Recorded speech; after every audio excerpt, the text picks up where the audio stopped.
কি নাম আপনার? শুভ। আমি ইরা। আর আপনাকে চেনা চেনা লাগছে, তাই নামটা জিজ্ঞেস করলাম। ও, তারপরে ইরা নামের মেয়েটা আমাকে অবাক করে দিয়ে আমার কাজের স্থান, মানে আমি যে কোম্পানিতে পিয়ন হিসেবে চাকরি করি তার কথা বলল। আপনি কি মিতালি অফিসের পিয়ন? জি জি। ও, আমার বাবা ওই কোম্পানির মালিক, আর আমার বাবার অফিসেই চাকরি করে। বাবার অফিসে আমি অনেক যাই। আপনি তো চা কফি এনে দেন। আমি আপনাকে চিনেছি, আপনি আমাকে চিনতে পারেননি কেন? আমি আপনার দিকে তাকাইনি, আর আমি মেয়েদের দিকে কম তাকাই। ওরে সাধু, শোনেন, আপনি তাকান, তবে বেশি ভাবনায় থাকেন, তবে আমাকে কখনো খেয়াল করেননি। জি, এটাও হতে পারে। আমিও হিতাহিত জ্ঞান বুদ্ধি হারিয়ে ফেলেছি। তোকে আপনি করে বলছি কেন? তুই তো পিয়ন। আচ্ছা শোন। জি ম্যাম। বলে, তুই তো সাধারণ বগিতে যাবি। জি ম্যাম। আমি কেবিনে যাব, তুই আমার ব্যাগ দুটো একটু উঠাই দিবি, তারপর তোর আসনে গিয়ে বসবি, ঠিক আছে? জি ম্যাম, ঠিক আছে। রাগ করিস না, কুলি পাচ্ছি না। আর তোকে পেয়েছি, হার কাকে লাগে, চেনা মানুষ তো। জি ম্যাম। এত জিম্যাম জিম্যাম করিস কেন? জি না। হ্যাঁ ম্যাম, ঠিক আছে, আমি ব্যাগ উঠাই দিব। ওকে ওকে। মালিকের মেয়ে, যথেষ্ট সম্মান দিতে হবে, আর যা বলবে সেটা তো করতেই হবে, না হলে আমার চাকরি তখনই গায়েব। এসব ভেবে লাভ নেই, আর ভাবনাতে হারিয়ে গেলে চলবে না, অ্যাক্টিভ থাকতে হবে। ট্রেন ঢাকা থেকে আসলো, আধ ঘন্টা পর ইঞ্জিন ঘুরিয়ে আবার ঢাকার উদ্দেশ্যে রওনা হবে। আমি ইরা ম্যামের ব্যাগ দুটো তার কেবিনে দিয়ে আসলাম। বকশিস স্বরূপ তিনি আমাকে 50 টাকা দিলেন। কোনো দ্বিধা না করে টাকাটা নিলাম, কারণ আমার আগে থেকে অভ্যাস আছে। টাকা নিয়ে চলে যাচ্ছিলাম, ইরা ম্যাম আবার ডাকলো। আই শোন শোন। জি ম্যাম, বলেন। নামার সময় আবার তুই আসবি, ঠিক আছে? আচ্ছা। আবার ঘুমিয়ে যাস না কিন্তু। না ম্যাম, ঘুমাবো না। ওকে, যা। আমি আমার বগিতে গিয়ে উঠলাম। টিকিট সংগ্রহ করতে আমি অনেক দেরি করে ফেলেছি, তাই সিট হয়নি। পুরো রাস্তাটা দাঁড়িয়ে যেতে হবে। আশেপাশে তাকিয়ে দেখলাম অনেক সিট ফাঁকা। সামনের 2-1 স্টেশন পর এসব সিট আর ফাঁকা থাকবে না, তাই মনে মনে ঠিক করলাম সিটে বসবো না, দাঁড়িয়ে যাব। ট্রেন ছাড়লো, আমি দরজায় দাঁড়িয়ে আছি। ঠান্ডা হাওয়া আমার শরীরটাতে লাগছে। আমি ভাবনায় আবার ডুব দিলাম। ভাবতে লাগলাম পুরনো দিনের কথা, মাঝে মাঝে নিজের ভবিষ্যতের কথাও ভাবলাম। তাতে যা ফলাফল পেলাম সেটা শূন্য, কারণ ভেতরে খুব হতাশা কাজ করছিল। অর্ধেক পথ আসতেই স্টেশন ছাড়াই ট্রেনটা থেমে যায়। যান্ত্রিক কোনো ত্রুটি হয়েছে হয়তো। 20 মিনিট পার হবার পর খবর পেলাম ভোরের আগে ট্রেন এখান থেকে এক চুলো নড়বে না। আর এখন রাত 1টা বাজে। এক একজন এক এক কথা বলছে। কেউ বলছে লাইনের সমস্যা, কেউ বলছে ইঞ্জিনে। আমি ওইসব কথা থেকে কান ফিরিয়ে নিয়ে নিজের ভাবনাতে আবার মন দিলাম। হঠাৎই এই শুভ, পেছনে তাকিয়ে দেখি ম্যাম দাঁড়িয়ে। জি ম্যাম, বলেন। তুই উঠ। ম্যাম, কিছু লাগবে? না, আমি একটু ট্রেন থেকে নামবো। ম্যাম, বাইরে নামা ঠিক হবে না। যে অন্ধকার, এর মধ্যে কি বিপদ লুকিয়ে আছে কে জানে। কিসের বিপদ? বাইরে সাপ বিচ্ছু অনেক কিছু থাকতে পারে। কিচ্ছু নেই, চল নিচে নামবো। এই হলো আলালের ঘরে দুলালি, মন যা চায় সেটাই করবে। ম্যামকে নিয়ে ট্রেন থেকে নামলাম। নেমে দেখি অনেকেই নিচে দাঁড়িয়ে আছে। কেউ বাসায় ফোন করে সমস্যার কথা বলছে, আবার কেউ সিগারেট টানছে। ম্যাম আমার সাথে কথা বলা শুরু করলো। দেখ, জায়গাটা অনেক সুন্দর, তাই না? অন্ধকারে তেমন কিছুই তো দেখা যাচ্ছে না। চোখ না, মন দিয়ে দেখতে হয়। তবে ম্যাম, আকাশটা বেশ সুন্দর লাগছে, অনুজ্জ্বল তারাগুলো দেখা যাচ্ছে। আমি তো অনুজ্জ্বল অনেক কিছু দেখতে পারছি। কি ম্যাম? এই যে দেখ, একটা টি স্টল, চল যাই। এখন ওখানে গিয়ে কি হবে? চা খাবো, চল চল, বেশ মজা হবে। শীতের মধ্যে এত রাতে বাইরে চা খাওয়ার মজাটাই আলাদা। আমি তো আর মানা করতে পারবো না, মানা করলেই বকা দিবে। কেন যে এর সাথে দেখা হয়ে গেল, মনে হচ্ছে বাকি রাতটাই বেশ প্যারায় রাখবে। টি স্টলের কাছে পৌঁছাতে দেখি কিছু যাত্রী এখানে আগে এসেছে। এই দোকানটার আশেপাশে আর একটা দোকানও নেই। হাতে চা নিয়ে আমি দোকানিকে বললাম, চাচা, এমন একটা জায়গায় দোকান দিয়েছেন কি মনে করে? বাবা, সে অনেক কাহিনী। বাজারে দলাদলি চলে, আমার লোকজন না থাকায় ওখানে দোকানটা নেওয়া হয়নি। রাগের মাথায় নিজের জায়গাতেই দোকানটা নিয়ে বসেছি। বাহ, বেশ করেছেন। তা চলে কেমন? আলহামদুলিল্লাহ, ভালোই চলে। একটা কথা বলি, রাগ করে এখানে দোকান দিয়ে ভালোই করেছেন, এর জন্য আপনার হাতে চা খেতে পারলাম। আরো কিছুক্ষণ কথা হলো, বিলটা আমি দেই। ম্যাম আর আমি চলে আসি। ওনার সাথে আড্ডা দিতে খুব ইচ্ছে করছে, কিন্তু মালিক পক্ষের লোক, আগ বাড়িয়ে কথা বলাটা বেয়াদবি হবে।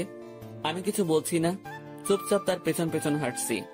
আমার চুপ থাকা দেখে ম্যাম হয়তো কিছু একটা ভাবছে। আমাকে বলল, কি রে, কথা বলতে পারিস না? দোকানের সাথে তো বেশ জমিয়ে কথা বললি, এখন চুপ কেন? ম্যাম কি বলবো? সেটা কি আমাকে বলে দিতে হবে? দোকানে কি তোকে কিছু বলেছিল? না। তো কিছু বল, সারা রাত তো এভাবে চুপ থাকতে পারবো না।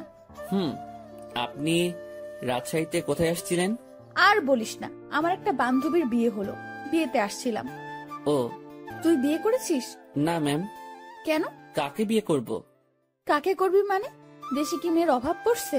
আসলে সেটা না। তো কি? আমার পরিবার নেই, আমার বিয়ে করা একটু সমস্যা। তো সমস্যার কি আছে? দেশে অনেক মেয়ে আছে যাদের পরিবার নেই, তাদের মধ্যে একজনকে বিয়ে করবি। ম্যাম ওইরকম হলে আমি করব না। কেন? সেটা না বলি। ওই সব বলতে হবে। মাথায় একটা দুষ্টু বুদ্ধি এলো। আমি বললাম, ম্যাম আপনার মতো সুন্দরী পেলে ভেবে দেখতে পারি। তোর ভাবা লাগবে না, আমার মতো কেউ তোর দিকে তাকাবেও না। সেটা আমার জন্যই ভালো। কেন? তাহলে আর বিয়ে করা লাগবে না। হয়েছে ভাই, থাম এবার। চল লাইনের ওই পাশটাই ঘুরে আসি। ইরা ম্যাম যেদিকে যাচ্ছে আমিও তার পেছন পেছন ছুটছি। একবার বললাম যে বাকি রাতটুকু ঘুমিয়ে নেন, তখন আমাকে ধমক দিয়ে বলল, সে কি আমার আদেশ মেনে চলবে? পরক্ষণই ভাবলাম, তাই তো, সে আমার কথা মানবে কেন? সে তো মালিক পক্ষের লোক। লাইনের অন্য পাশটায় চলে আসলাম। এই পাশটায় ফাঁকা জায়গা নেই, কাছে একটা গ্রাম দেখা যাচ্ছে, আর লাইনের পাশ দিয়ে একটা রাস্তা গ্রামের ভেতরে চলে গেছে। চল রাস্তাটা দিয়ে গ্রামের ভেতর যাই। না ম্যাম, এত রাতে যাওয়া ঠিক হবে না। আমি কি বলছি তোকে? জি ম্যাম, চলেন। এই হলো মেয়ে মানুষ, ভালো মন্দ কিছুই বোঝে না। তারপর যদি এরকম ধনী ঘরের মেয়ে হয়, তাদের মাথার তার দুই একটা কমই থাকে। এরা পুরো পৃথিবীকে নিজের মনে করে আর ভাবে সেই সব থেকে ক্ষমতাধর ব্যক্তি। দুজনে অনেকটা হাঁটলাম। এখন আমরা হাঁটছি গ্রামের ভেতরে। পুরো গ্রাম নিস্তব্ধ, কোথাও কোনো সারা শব্দ নেই, শুনশান পরিবেশ। ম্যাম মাঝে মাঝে আমার সাথে কথা বলছে। এক সময় আমরা ভালোই কথা বলতে শুরু করি। ম্যাম আমাকে বলল, তুই কি সারা জীবন এইভাবেই কাটাবি? জানি না। জানিস না মানে? আমার ভাগে কি আছে আমি কিভাবে বলবো? তাও সবার তো অনেক ফিউচার প্ল্যান থাকে, তোর নেই? না। অদ্ভুত। আচ্ছা ম্যাম, একটা জিনিস আমার কাছে খুব খারাপ লাগছে। কি? বললে রাগ করবেন না তো? না, বল। স্টেশনে যখন আপনাকে দেখলাম তখন একটা জিনিস খেয়াল করেছি। কি খেয়াল করেছিস? আপনার সৌন্দর্যের সাথে আপনার আধুনিক সাজগোজ একদমই বেমানান। কি বলিস? সবাই তো খুব প্রশংসা করে। সবার চোখ নেই তাই। তো কেমন সাজলে আমাকে ভালো লাগবে? অতি সাধারণ। যেমন? এই যে হেয়ার কালার করেছেন, এটা চুলের সৌন্দর্য নষ্ট করেছে। আপনার ঠোঁটে। এই থাম। জি ম্যাম। তুই অন্ধকারে আমার ঠোঁট কিভাবে দেখলি? ওই যে বললাম না, স্টেশনে দেখেছি। উফ, বাদ দে তোর ডায়লগ, চুপচাপ হাঁটতে থাক। জি ম্যাম, আর সামনে না এগোই, আমরা চলে যাই। আর একটু যাব, তারপর ফিরবো। পরিবেশটা ভালোই লাগছে, রাতে এইভাবে গ্রামের মধ্যে দিয়ে কখনো হাঁটিনি। আমরা হাঁটতে হাঁটতে আরো সামনে এগোলাম, আর হঠাৎ দুজন লোক লাইট নিয়ে আমাদের সামনে আসলো। তাদের হাতে মাছ ধরার পলো, মাছ ধরতে যাচ্ছে মনে হয়। এই তোমরা কারা? এই গ্রামে আগে কখনো দেখিনি তো। ভাই, আমরা আসলে ট্রেনে যান্ত্রিক ত্রুটির কারণে মাঝপথে দাঁড়িয়ে গেছে, আর ট্রেন থেকে নেমে আমরা একটু হাঁটতে আসছি। এই তোমরা থামো, সব বুঝে গেছি সব, চলো আমাদের সাথে। কোথায় যাব? কোনো কথা না, চলো। লোক দুটো আমাদেরকে একটা বাড়ির ভেতর নিয়ে আসলো। আমি মনে মনে আল্লাহ আল্লাহ করছি, কি যে হবে। গ্রামের মানুষ এসব কিছুতে বেশ সিরিয়াস। রাত করে মেয়ে নিয়ে বাইরে দেখলে উল্টাপাল্টা ভাববে। আমাদের বেলায় ঠিক তাই হয়েছে। এরা শুধু আমার দিকে তাকিয়ে বারবার দেখছিল। আমিও মনে মনে বলছি, দেখেন কেমন লাগে। একজন বাড়ির গিন্নিকে ডাকা শুরু করলো। বুঝলাম এটা তার নিজের বাড়ি। লোকটির বয়সে আমাদের তাকিয়ে বলল, এরা কারা? ওরা বাড়ি থেকে পালায় আসছে, ওদের তুমি ঘরে নিয়ে যাও, আমি হুজুরের ডাইকা নিয়ে আসি। ভাই ভাই, হুজুরে ডেকে কি করবেন? বিয়া করায় দেবো তোমাদের। ভাই ভাই শোনেন, উনি আমার কিছু না, আমরা পালাই আসিনি। উল্টাপাল্টা কথা কইও না, চুপ থাকো। একটা মায়া তোমার সাথে এত রাতে ঘুরে, এর মানে কি আমরা বুঝি না? ভাই ভাই এমন কইরেন না। চান মিয়া, তুমি ওদের ঘরে নিয়ে যাও, আর বউ আমি যাইতেছি হুজুরের ডাকতে। আমাদের কাছে একজনকে রেখে লোকটি অন্ধকারে হাওয়া হয়ে গেল। কিছু একটা ঘটতে চলছে। আমি ইরার দিকে তাকালাম, দেখি সে আমার দিকে তাকিয়ে আছে। মুখটা কাঁচুমাচু করে রেখেছে সে। দুজনে কথা বলতে পারছি না। সময় যাচ্ছে আর লোকজন বাড়তে শুরু করে। আমাদের দুজনকে দুই রুমে রাখা হয়েছে। আমি শুধু আল্লাহ আল্লাহ করছি। ওইদিকে ইরার কি অবস্থা হয়েছে আমি জানি না। কিছু সময় পর হুজুর আসলো, আমি তাকেও বুঝালাম। স্বস্তির কথা হলো সে বুঝেছে। কঠিন একটা সমস্যা থেকে বাঁচলাম। হুজুরটা আমাদের লাইন পর্যন্ত এগিয়ে দিল। তারপর ওয়াও, কি দারুণ অভিজ্ঞতা। ধুর, চুপ করেন তো, এখনই তো একটা ইয়ে হয়ে যেত। ইয়ে মানে কি? আরে বড় বাচ্চা বেঁচে গেছেন। তা তো জানি, তবে দারুণ লাগছে। আপনি থাকেন, যেখানে ইচ্ছা যান, আমাকে ডাকবেন না। আমি ট্রেনে উঠলাম। ওনার সাথে সাথে আর দেখা করলাম না। ফজরের আজান হলো, তার কিছুক্ষণ পর আমাদের ট্রেন আবার যাত্রা শুরু করলো। আমি ঠিক আমার আগের জায়গাটায় দাঁড়িয়ে আছি। ইরা ম্যাম আবার আসলো। তুই ভালোই বদমাইশ তো। কি কি করছি আমি? তুই আমার উপর ছাড়ি দিস, আমার উপর রাগ দেখাস। তো কি করব? আপনার মাথায় কি ব্রেইন নামক জিনিসটা আছে? থাকলেও তো মনে হয় কাজ হবে না। এরকম ছেলে মানুষই করেন, কি জন্য বড় হয়েছেন বোঝেন না কিছু। ম্যাম আমার দিকে হা করে তাকিয়ে আছে। আমি জানি কথাটা বলার পর আমার চাকরি থাকবে না। আপনার বাবাকে কিছু বলতে হবে না, আমি অফিস যাব না। ম্যাম কিছুক্ষণ চুপ থেকে বলল, আমি তোকে চাকরি দেইনি, তোর চাকরি আমি কাটবো কেন? এই যে আমাকে বকা দিলি, মনে রাখিস, এর শোধ আমি তুলবো। ইরা রাগ দেখিয়ে তার কেবিনে চলে গেল। ম্যাম যে থ্রেটটা দিল, আমার একটু ভয় লাগলো না। ওনার কথা শুনে মনে হলো কোনো বাচ্চা আমাকে থ্রেট দিয়েছে। ওনার কণ্ঠটা সত্যি অসাধারণ। শুনলে মনে হয় বারবার শুনি। না, আমি আবার ভাবনাতে হারিয়ে যাচ্ছি কেন। যাই, ওনার কেবিনে গিয়ে সরি বলে আসি। না হলে আমার কি করে বসবে আল্লাহ জানে। আমি তার কেবিনের ভিতর ঢুকবো, তখনই কারোর সাথে ধাক্কা লাগলো। তাকিয়ে দেখি ম্যাম। উনি হয়তো বাইরে আসছিলেন। এটা কি হলো? সরি ম্যাম, বুঝতে পারিনি। তুই আমার কেবিনে কি জন্য? সরি বলতে আসছি। সরি বললে তো কাজ হবে না, আমি তোকে মাফ করব না। কিছুক্ষণ তর্ক হলো। আমি তাকে বললাম, আমার উপর কেউ রাগ করে থাকুক সেটা আমি চাই না, আপনার মন যা চাই তাই করেন।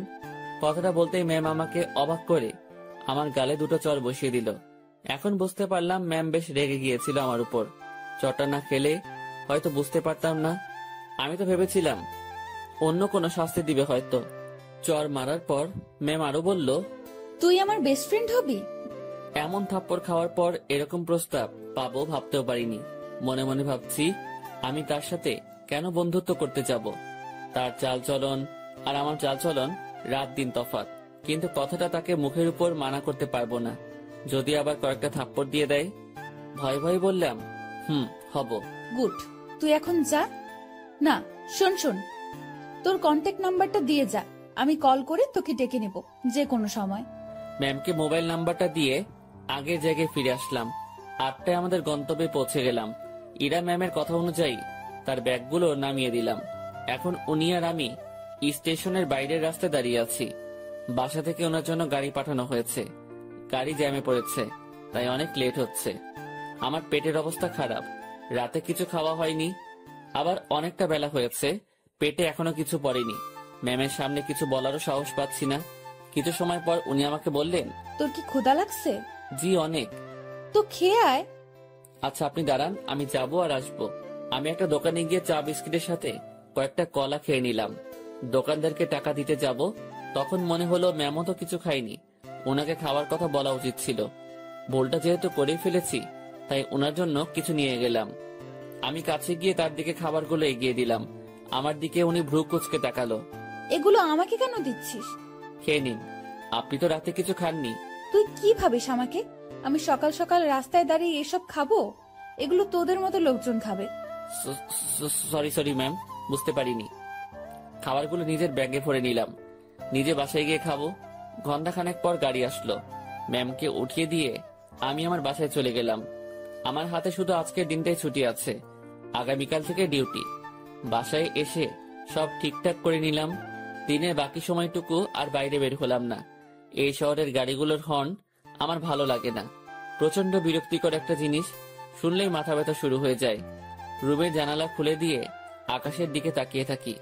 গতকাল রাতের ঘটনাটা ভাবতে থাকি। কাল যদি বিয়েটা হয়ে যেত, আজ আমি মামা শ্বশুর বাড়ি থাকতাম, মানে জেলে। কি বাঁচাটাই না বাঁচলাম। সন্ধ্যার একটু আগ দিয়ে ইরার কল পেলাম। উনি আমাকে তাদের অফিসের সামনে যেতে বলেছে।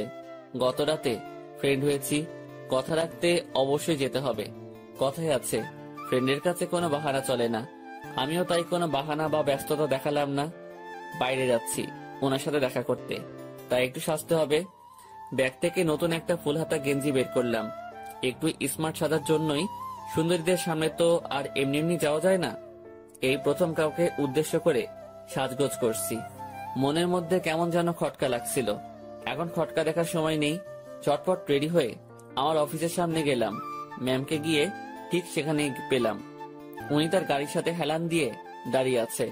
আমি তার সামনে গিয়ে ম্যামকে ডেকে সালাম দিলাম। উনি উত্তর দিলেন আর সাথে সাথে বললেন, গাড়ির পেছনে বসে যা। কোথায় যাবেন? আমার বন্ধুদের সাথে তোর পরিচয় করিয়ে দেব, সেখানেই নিয়ে যাচ্ছি। আমি আর কিছু বললাম না, তার গাড়ির পেছনে চেপে বসলাম। আধ ঘন্টা পর একটা রেস্টুরেন্টের সামনে গিয়ে ম্যাম গাড়ি থামালো। তারপর আমাকে নিয়ে রেস্টুরেন্টে ঢুকলো। আমি তার পিছু পিছু গেলাম। উনি একটা জায়গায় গিয়ে থামলো আর কিছু ছেলেমেয়ের সাথে গিয়ে কথা বলা শুরু করলো। বুঝতে পারলাম এরাই তার ফ্রেন্ড। এবার ম্যাম আমার দিকে তাকিয়ে বলল, বন্ধুরা, তোমাদের জন্য একটা গিফট এনেছি। কি রে দোস্ত, কে এটা? আর বলিস না, এই প্রাণীকে রাজশাহীতে পেয়েছি।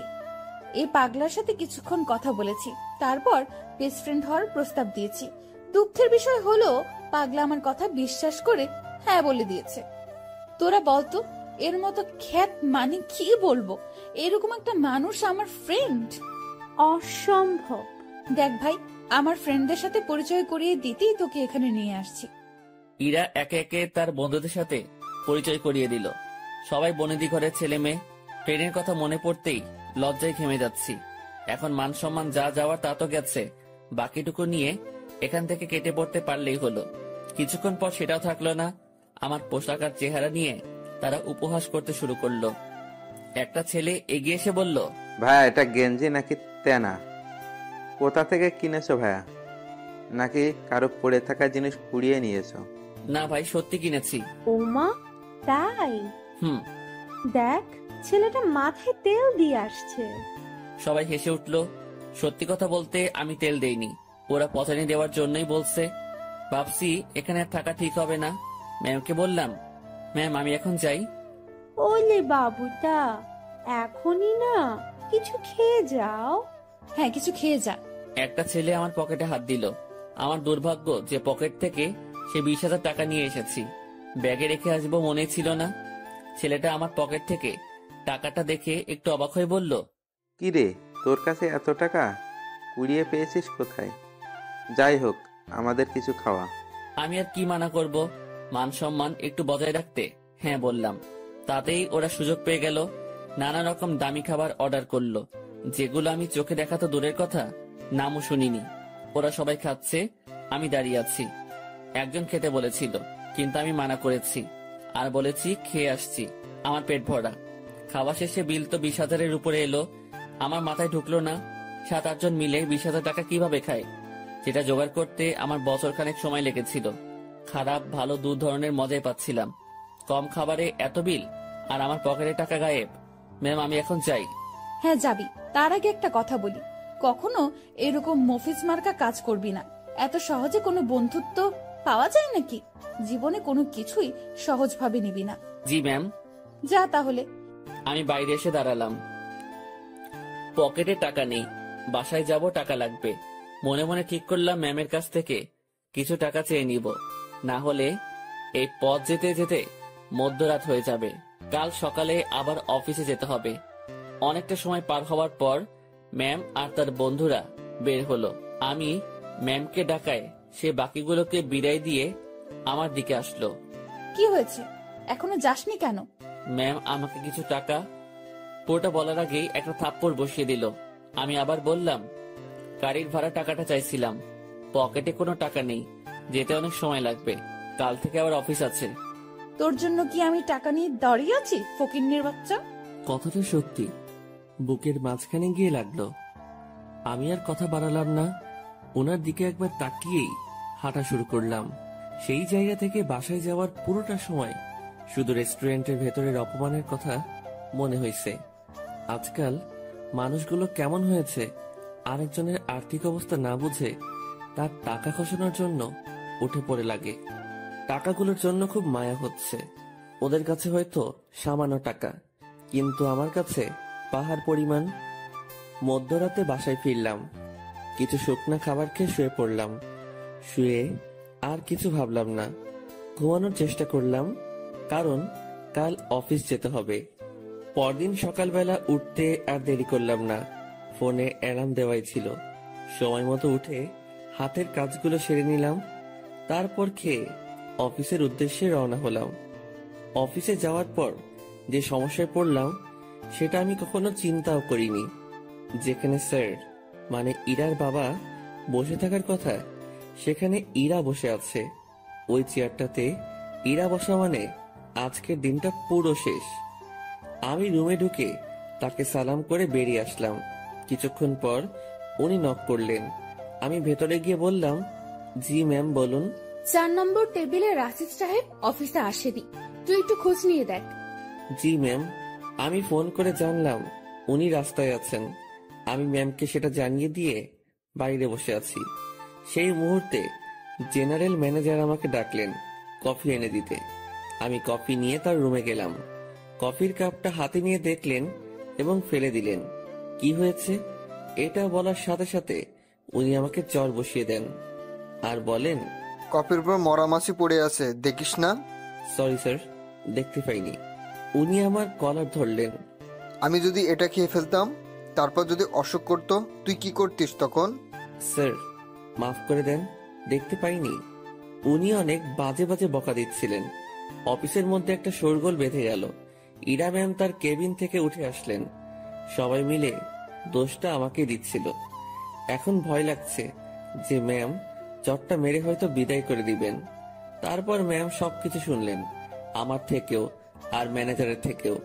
সব শোনার পর যা করলেন দেখে তো আমি হতবাক। পরপর 2টা চর বসিয়ে দিলেন ম্যানেজারের গালে। আমি কিছু বলার আগেই এখান থেকে বের হবে।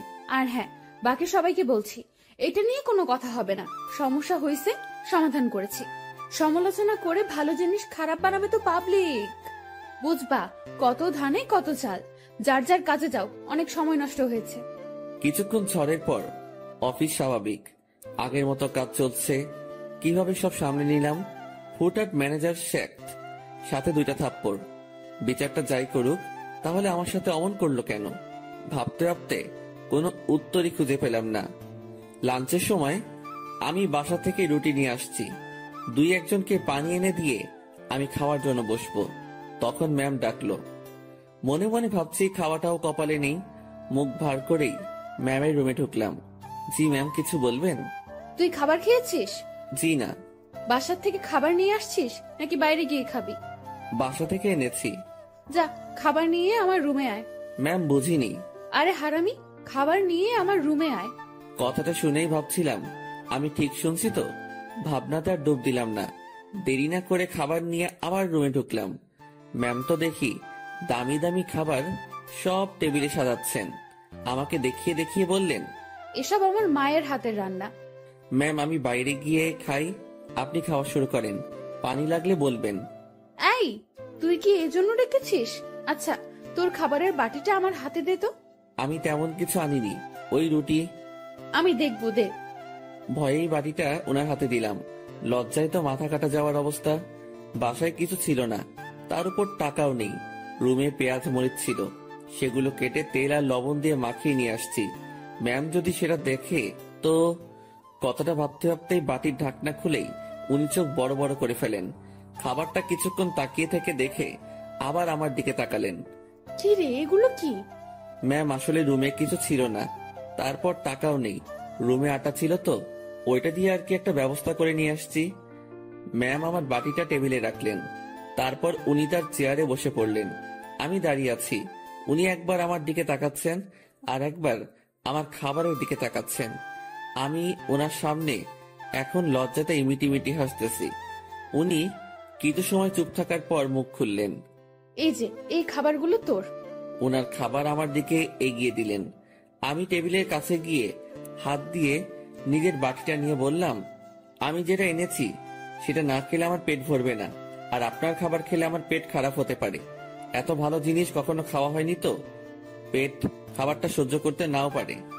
গতকালের রাতটা একটু দেখিয়ে রুম থেকে বেরিয়ে আসলাম। নিজের খাবার খেয়ে আবার কাজে মনোযোগ। কার কি লাগছে, কে কি চাচ্ছে, সব দেখাশোনা করছি। দুপুরের পর ম্যাম আমাকে আর ডাকেননি। বুঝতে পারলাম তিনিও কিছুটা বুঝতে পেরেছেন আমার কষ্টটা। রাতে অফিস শেষ করে বাসায় ফিরলাম। পাশের বাসার পরিচিত একজনের কাছ থেকে টাকা ধার নিয়ে মাছ কিনে নিয়ে এসে রান্না বসিয়ে দিলাম। তখন রাত প্রায় 10টার কাছাকাছি। চুলোয় রান্না বসাবে সেই সময় ফোন আসলো। ম্যাম ফোন করেছে, নাম্বারটা সেভ করে রেখেছি। ধরবো কি ধরবো না এমন করতে করতে রিসিভ করে সালাম দিলাম। উনি উত্তর দিয়ে বললেন, কি করিস? এই তো ম্যাম, কিছু না। এখন শোন, জি ম্যাম, বলেন। দুপুরে আমার মুখের উপর কথা বলে আমাকে লজ্জা দিয়ে তোর খাবার নিয়ে চলে গেলি, ভয় করলো না? আমি চুপ হয়ে গেলাম। কি বলবো উত্তরে বুঝতে পারছি না। কিরে, কথা বলছিস না কি জন্য? ম্যাম, অফিসের কোনো কথা হলে বলেন। তুই আমার কথা ঘুরিয়ে নিস। আমি যা বলছি তার উত্তর দে। জি ম্যাম, বলেন। ওভাবে খাবার নিয়ে চলে গেলি কেন? আপনার খাবার খেয়ে আমার ক্ষুধা মিটতো না। তাই না? জি। আমি বুঝতে পেরেছি, তুই আমার উপর রাগ দেখাচ্ছিস। সুযোগ ভালোই কাজে লাগাচ্ছিস। এখানে কিসের সুযোগ ম্যাম? আপনি আমাকে এখন মানা করে দিলে আমার সাথে তো আপনার এখনই কোনো অফিসিয়াল সম্পর্ক থাকবে না। ক্ষমতা আপনার হাতে, সুযোগ আপনার হাতেই। চুপচাপ রান্না শেষ করে খেয়ে আমাকে কল দিবি। ম্যাম, অফিসের কোনো বিষয়ে কথা বলবেন? না। তাহলে ফোন দিয়েন না, আমিও দিব না। তোর 24 ঘন্টাই ডিউটি। আমি ফোন দেওয়ার পর সময়টুকু অফিসিয়াল, ওকে? তাহলে বেতন বাড়িয়ে দিয়েন। ঠিক আছে, দিব। ঠিক আছে, দিব। তুই অবশ্যই ফোন করবি। আর হ্যাঁ, কাল অফিসে আসার সময় দুপুরের খাবার আনবি না। কেন ম্যাম? অফিসে না খেয়ে কাজ করতে হবে? তোর জন্য আমি খাবার নিয়ে যাব। ম্যাম, ওসব খাবার টাবার বাদ দিন, আমি আমার খাবারে সন্তুষ্ট। তুই যদি কাল অফিসে তোর রান্না করা কিছু নিয়ে আসিস তো মনে রাখবি, তোকে শুধু অফিস থেকে না, দুনিয়া থেকেই বিদায় করে দিব। আমি কিছু বলতে যাব, তখনই ম্যাম ফোনটা রেখে দিল। তুই যদি কাল অফিসে তোর রান্না করা কিছু নিয়ে আসিস তো মনে রাখবি, তোকে শুধু অফিস থেকে না, দুনিয়া থেকেই বিদায় করে দিব। আমি কিছু বলতে যাব, তখনই ম্যাম ফোনটা রেখে দিল।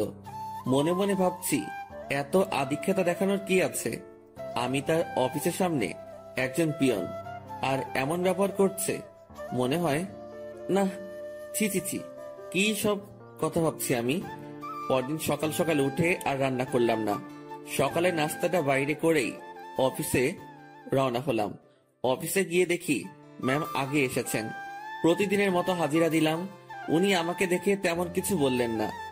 দুপুর পর্যন্ত স্বাভাবিকভাবেই কাজ করলাম। দুপুরের খাবার সময় ম্যাম তার রুমে ডাকে। আমি জানি উনি আমার জন্য খাবার নিয়ে আসছে। খুব লজ্জা লাগছিল। রুমের একপাশে খাবার খাওয়ার জন্য সুন্দর একটা ব্যবস্থা ছিল। ম্যাম আমাকে ওখানটায় বসতে বলে, আর আমার সামনাসামনি উনিও বসে যান। উনি একটা প্লেটে খাবার নিয়ে আমাকে দেয়, আরেকটা উনি নেন। আমি প্লেটে হাত দিতে পারছিলাম না, খুব ভয় কাজ করছিল। এত বড় একজন মানুষের সামনে খাবার খাওয়া চারটেখানি কথা না, তার উপর সামনে এত সুন্দরী মেয়ে বসা। ম্যাম আমার দিকে খেয়াল করে বলল, তুই হাত দিয়ে খাবি না খাওয়াই দিব? জি না ম্যাম, একটা কথা। কি? আমি খাবার বাইরে নিয়ে গিয়ে খাই। এখানে খাইতে তোর সমস্যা কোথায়? ম্যাম, সত্যি বলতে ভয় করছে। কি ভয়? আরে ভয় কি জন্য পাচ্ছিস? আপনার সামনে এভাবে খাওয়া। তো কি হয়েছে, খা। ম্যাম, বাইরে যাই। শুভ, আমি এক কথা 100 বার বলতে পারবো না। আমি আর কথা বাড়ালাম না, ভয়ে ভয়ে খাওয়া শেষ করলাম। ম্যাম ছোট বাচ্চাদের মতো খাচ্ছিলেন, দেখতে বেশ মজাই লাগছিল। ম্যাম খাওয়ার দৃশ্যটা দেখতে গিয়ে তার চোখে চোখ পড়ে যায়। আমার বুকটা তখন ভয়ে ধুপ করে উঠেছিল। ইশারায় বলেছিলেন, কি হয়েছে? আমি মাথা নাড়িয়ে মানা করে বলি, কিছু না। খাওয়া শেষে, তুই বাসায় যা, তোর ছুটি। জি ম্যাম। কেন? আমি দিয়েছি তাই। বাসায় তো কোনো কাজ নেই আমার। এত কথা বলতে তোকে কে বলেছে? যা, সোজা বাসায় যাবি, কোথাও যেন দেরি না হয়। আমার ছুটিতে বাকি সবাই একটু অবাক হলো। আমি জানি না ম্যাম, আমার কাজগুলো কাকে দিয়ে করিয়ে নিবেন। উনি যেভাবে কাজ করেন, যে কেউ দেখলে অবাক হবে। আমি বাসায় এসে বিছানায় আরাম করছি। মাথার উপর ফ্যানটার দিকে তাকিয়ে অন্য একটা ভাবনায় ছিলাম। নির্দিষ্ট কোনো ভাবনা না, একদমই এলোমেলো। বাংলায় এই ভাবনাকে কি বলে বা কিভাবে ব্যাখ্যা করে আমি জানি না। এই জিনিসটা ভাবতে ভাবতে আমার চোখটা বন্ধ হয়ে আসে। জানি না কতটা সময় ঘুমিয়েছি। হঠাৎ আমার কানে কোনো একটা শব্দে বেজে ওঠে। চোখ খুলে বুঝতে পারি ফোনটা বাজছে। ফোন হাতে নিয়ে আবছা চোখে দেখি ম্যাম কল করেছে। ফোনটা রিসিভ করলাম। কই তুই? কই আবার, আপনি তো ছুটি দিয়েছেন। বাসায় আসছি। তুই কি ঘুমাচ্ছিস? হ্যাঁ। আমি কি তোকে ঘুমানোর জন্য ছুটি দিয়েছি? তাহলে? বাসায় যেতে বলেছি শুধু। জি ম্যাম, আমি তো আপনার কথায় সোজা বাসায় আসছি। আর বাসায় কাজ নেই, তাই একটু। তুই চুপ কর। শোন, জি বলেন। আমাদের অফিস থেকে দক্ষিণ থেকে যে লেকটা আছে তুই চিনিস? জি ম্যাম। তুই আয়, আমি তোর জন্য অপেক্ষা করছি। কেন ম্যাম? তোকে আসতে বলছি না আমি? জি ম্যাম, এই তো আসছি আমি। এবার বুঝলাম আমাকে ছুটি দেওয়ার কারণটা কি ছিল। আমার কাছে এটাও একটা ডিউটি, কিচ্ছু করার নেই, যেতেই হবে। যেমন ছিলাম তেমনই বেরিয়ে গেলাম। গতদিনের মতো আর সেজেগুজে বের হলাম না, যদি আবার অপমান করে। পকেটে টাকা আছে, তবুও হেঁটে যাচ্ছি। এই মাসের বেতন পেতে অনেক দেরি, তাই এমনি টাকা খরচ করা চলবে না। আমি ম্যামের কথা মতো সেই লেকের পাড়ে পৌঁছে যাই। এর মধ্যে ম্যাম আমাকে দুবার কল করেছিল, শুধু জেনেছিল আমি কই আছি। লেকের পাড়ে যেতেই দেখলাম অনেকেই বসে আড্ডা দিচ্ছে, অনেক বাচ্চারও আসছে। আমি ম্যামকে খুঁজছিলাম, আমাকে দেখে ম্যামই আমাকে ডাকে। আমি ওনার দিকে এগিয়ে যাই। উনি ঘাসের উপর বসা ছিলেন। একটু দূর থেকে মনে হচ্ছিল কোনো কারণে মনটা খারাপ। আমি তার পিছে গিয়ে দাঁড়ালাম। বস এখানে। আমি বসার পর, জি ম্যাম বলেন। আমি বুঝলাম না, 10 মিনিটের রাস্তা 1 ঘন্টা লাগে কিভাবে? আসলে ম্যাম কি বলবো, হেঁটে আসছি। তুই হেঁটে আসছিস কি জন্য? টাকা নাই? আছে, তবে খুবই অল্প। খরচ করলে বড়সড় বিপদে পড়তে হবে। আপনার মন খারাপ দেখছি। ম্যাম কিছু হয়েছে কি? তোর জন্য। ম্যাম আমি কি করেছি? অনেক লেট করছিস। জি সরি। উঠে দাঁড়িয়ে কান ধরে থাক। ম্যাম এটা। আমি উঠতে বলেছি। আমি উঠতে যাব তখনই ম্যাম আমাকে বসতে বলে। টাকা আছে তো, তাই না? হ্যাঁ আছে। চল আইসক্রিম খাবো। আমার টাকা দিয়ে? তো কখনো কোনো মেয়েকে বিল দিতে দেখেছিস তুই? না। তো আমার কাছে চাইবি না। চল আইসক্রিম খাবো। ম্যাম ম্যাম শোনেন, একটু মনটা নরম করেন। টাকাগুলো গেলে খুব সমস্যায় পড়বো। সেটা তো আমি জানি না। তুই আমার বেস্ট ফ্রেন্ড, বেস্ট ফ্রেন্ডের জন্য সবাই জান দিয়ে দেয়, আর আমি তো তোর কাছে টাকা চাইছি। জানতো না, আর সময় হলে জানটাও দিয়ে দিবি। অসহায়ের মতো দাঁড়িয়ে আছি। এখন আমার পকেটের 12টা বাজবে। ম্যাম আর আমি আইসক্রিম খেলাম। আমাদের মধ্যে কোনো কথা হচ্ছিল না, দুজন শুধু হাঁটছিলাম। আর মাঝে মাঝে দরকার হলে উনি নিজে থেকে কথা বলছিলেন। লেকের পাড় থেকে বের হয়ে রাস্তায় আসলাম। উনি গাড়ি নিয়ে আসছেন, দেখে মনে হচ্ছে চলে যাবেন। ম্যাম তাহলে আপনি যান, আমি চলে যাই। এই কই যাস তুই? বাসায়। না, গাড়িতে ওঠ। কোথায় যাবেন? Long drive. না ম্যাম আপনি যান, আমি বাসায় যাই। ব্রেকআপ, যা বাসায় যা, বাসায় গিয়া মর। ম্যাম রাগ করে গাড়িতে হেলান দিয়ে দাঁড়ালো। এরকম অবস্থায় তো রেখে যাওয়া যায় না। আমি তার দিকে একটু এগিয়ে গেলাম, আর উনি যে একটা শব্দ বলেছেন সেটার মানে জানার জন্য তাকে প্রশ্ন করব। যদিও আমি জানি, তবুও প্রশ্ন করব, যাতে ওনার রাগটা ভেঙে আমার প্রশ্নের উত্তর দিতে মনোযোগী হয়। ম্যাম ব্রেকআপ কি? তুই জানিস না? ন্যাকামো করিস? সত্যি জানি না। তোর আমার যে বন্ধুত্ব আছে সেটা কাটাকাটি, এটার মানে ব্রেকআপ। ওহ ম্যাম, আপনার মধ্যে তো এরকম কিছু নেই। শুভ, আমি তোকে বলছি না তুই আমার বেস্ট ফ্রেন্ড? আপনি তো বলেছেন যে এটা মিথ্যা ছিল। গাড়িতে ওঠ, সব বলছি। কথা বাড়ালাম না। গাড়ির পেছনে দরজা খুলতে যাব, তখনই। ওই হাদারাম, কি করিস? বসবো না। সামনে। পেছনে কেন? সামনে। হ্যাঁ রে গাধা, ওঠ। গাড়িতে উঠলাম। ম্যাম ড্রাইভিং সিটে আর আমি তার পাশে। সন্ধ্যা হয়ে আসছে। ম্যাম এবার আমার সাথে বেশ ফ্রি ভাবে কথা বলা শুরু করলো। আমি কিন্তু কুমিল্লা যাচ্ছি। এত দূর কেন? আরে লং ড্রাইভ তো, আর রাগ ভাঙাতে সময় লাগবে। কিসের রাগ? তুই আমার উপর রেগে আছিস, আমি জানি। আমি আপনার উপর কি জন্য রাগ করব? ওই যে রেস্টুরেন্টে সেই ঘটনার জন্য। না ম্যাম, কি যে বলেন। ওই দিন আপনারও মজা করেছেন, আমিও মজা পেয়েছি। ওরে শুভ, আমাকে কি বাচ্চা মনে হয় আপনার? এত বড় একটা প্রতিষ্ঠান চালাচ্ছি, আমার মাথায় কি এতটুকু বুদ্ধি নেই যে কোনটা সত্যি আর কোনটা মিথ্যা আমি বুঝবো না? না, বুদ্ধি তো আপনার অনেক আছে। হয়েছে, শোন আমি কি বলি। বলেন। রাতে কি খাবি বল? সন্ধ্যায় তো অনেক কিছু খেলাম, রাতে আর কি খাবো? না, তাও কিছু শুকনো খাবার নেই। আর দুটো পিৎজা। আপনার ইচ্ছা। ম্যাম, ভয় করছে আমার। কেন? আপনার বাবা যদি জানে অফিসের পিয়নকে নিয়ে ঘুরতে বের হইছেন। কিভাবে জানবে? আমি তো বলবো না। আমি যে অফিসে যাব না সেটা তো জানতে পারবে। সেটা আমি দেখে নিব, তোর এত চিন্তা নেই। এখন বল আমাকে মাফ করেছিস কিনা। আপনি তো দোষ করেননি।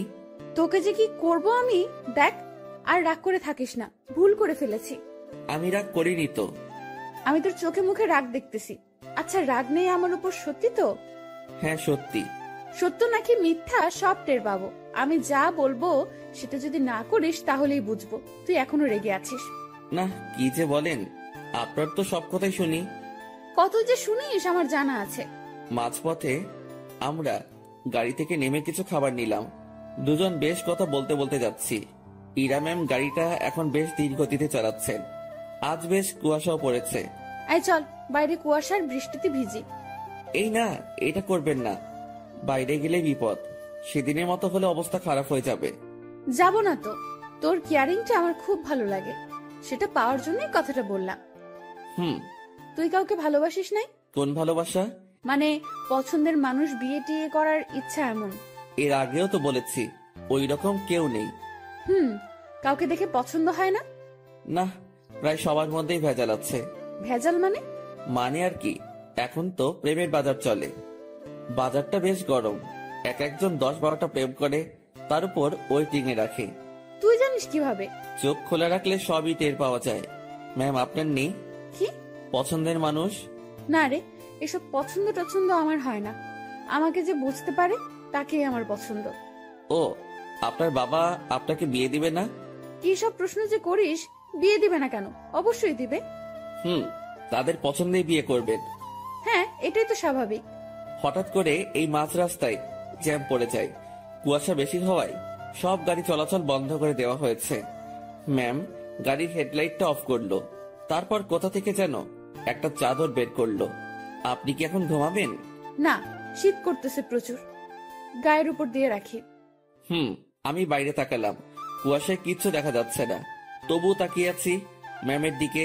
তো আর তাকিয়ে থাকা যায় না, তার দিকে তাকালে চোখ ফেরানো যায় না, সেই জন্য তাকানোটাই বিপদ। কি রে, তুই এরকম চুপচাপ থাকবি? আমি আসলে তাকিয়ে থাকতে চাইনি, ভাবনার কথা বাস্তবে ভুলে বলে ফেললাম। কি তাকিয়ে থাকতে চাস মানে?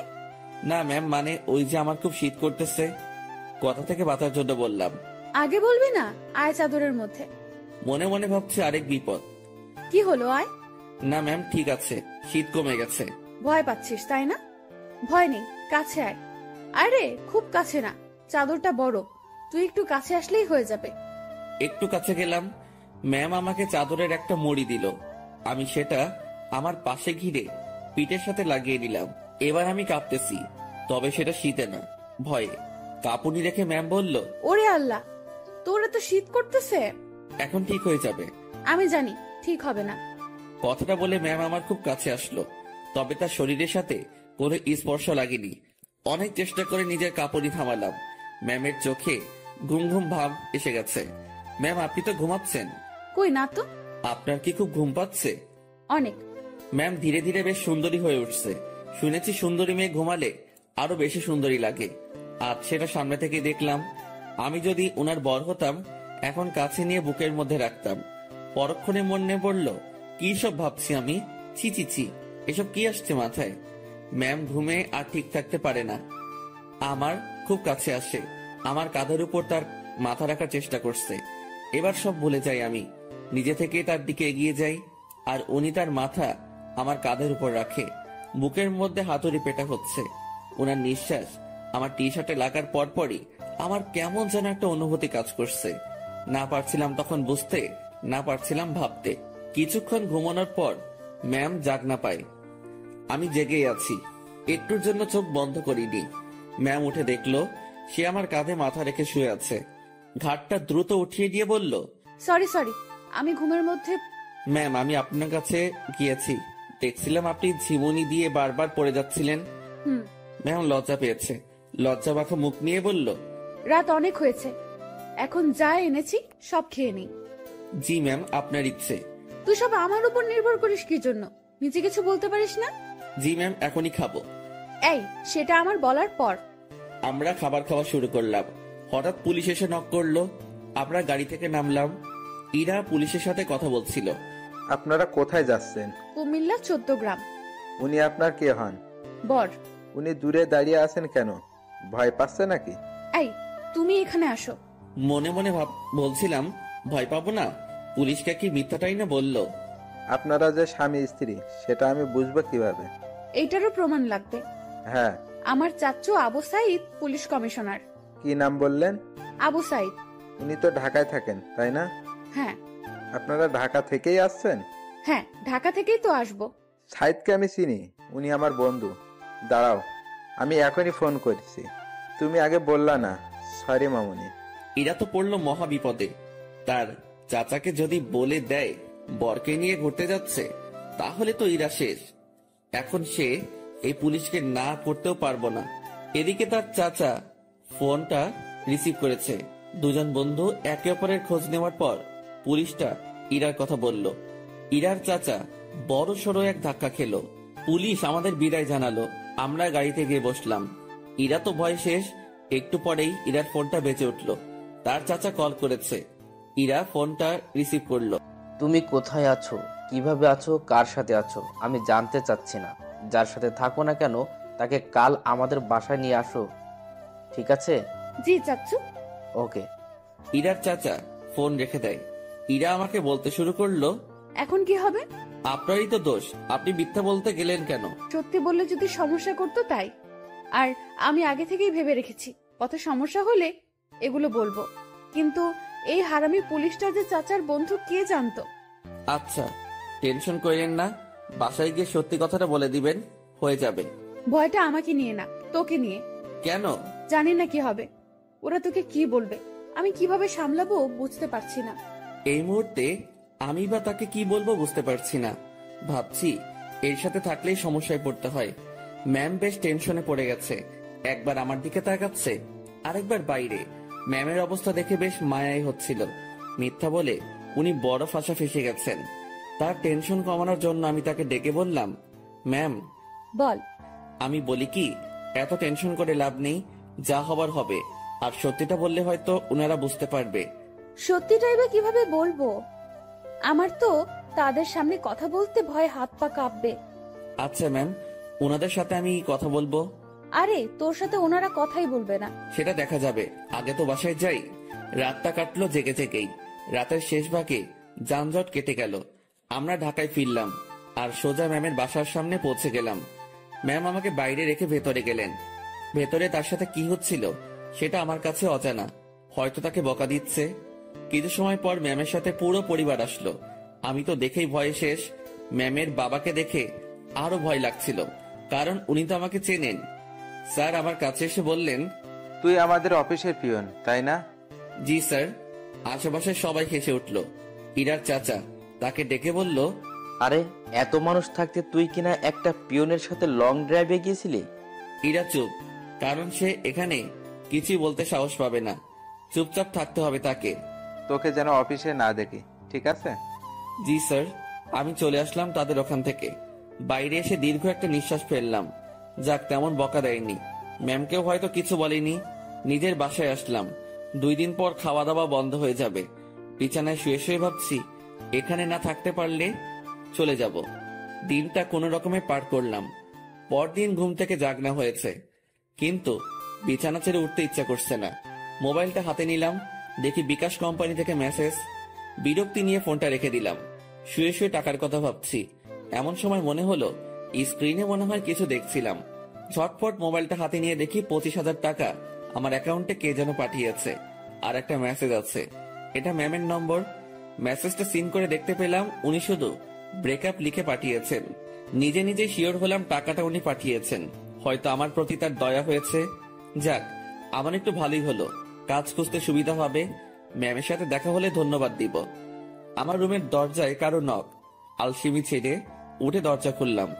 পাশের বাসার বড় ভাই এসেছে, যার কাছ থেকে আমি টাকা ধার করে এনেছি।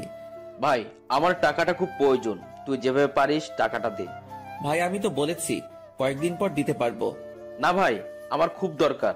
আচ্ছা আপনি বাসায় যান, আমি টাকা নিয়ে আসছি। দরজা লাগিয়ে দিয়ে ফোনটা হাতে নিব। তখনই আবার দরজায় নক। কেমন যেন খুব রেগে গিয়ে দরজাটা খুলেই বলি, আরে ভাই বললাম তো দিয়ে আসবো। একটু ধমকে সুরে বলেছি। আমার এমন করে বলাটা ভুল হয়েছে, কারণ সামনে ম্যাম দাঁড়িয়ে আছে। এখন কি বলবো, কিভাবে কথা কাটিয়ে নিব, এসব ভাবতে ভাবতে ম্যাম নিজে প্রশ্ন করলো, কি সমস্যা, এত রেগে আছিস কেন? আপনি এখানে? আমি বেশ অবাক, কারণ তাকে এখানে এভাবে কখনো আশা করিনি। আমার সামনে থেকে সর কুত্তা, ভেতরে যাব। আমি সরে দাঁড়াতে উনি ভেতরে ঢুকলেন। তারপর আমার বিছানায় নিজের শরীরটা এলিয়ে দিলেন। ফ্রেশ হয়ে নে। আজকে আবার কোথাও যাবেন নাকি? আরে না, তুই যা, ফ্রেশ হয়ে নে, কথা আছে। আচ্ছা, আমি বাইরে থেকে আসছি একটু। ওকে।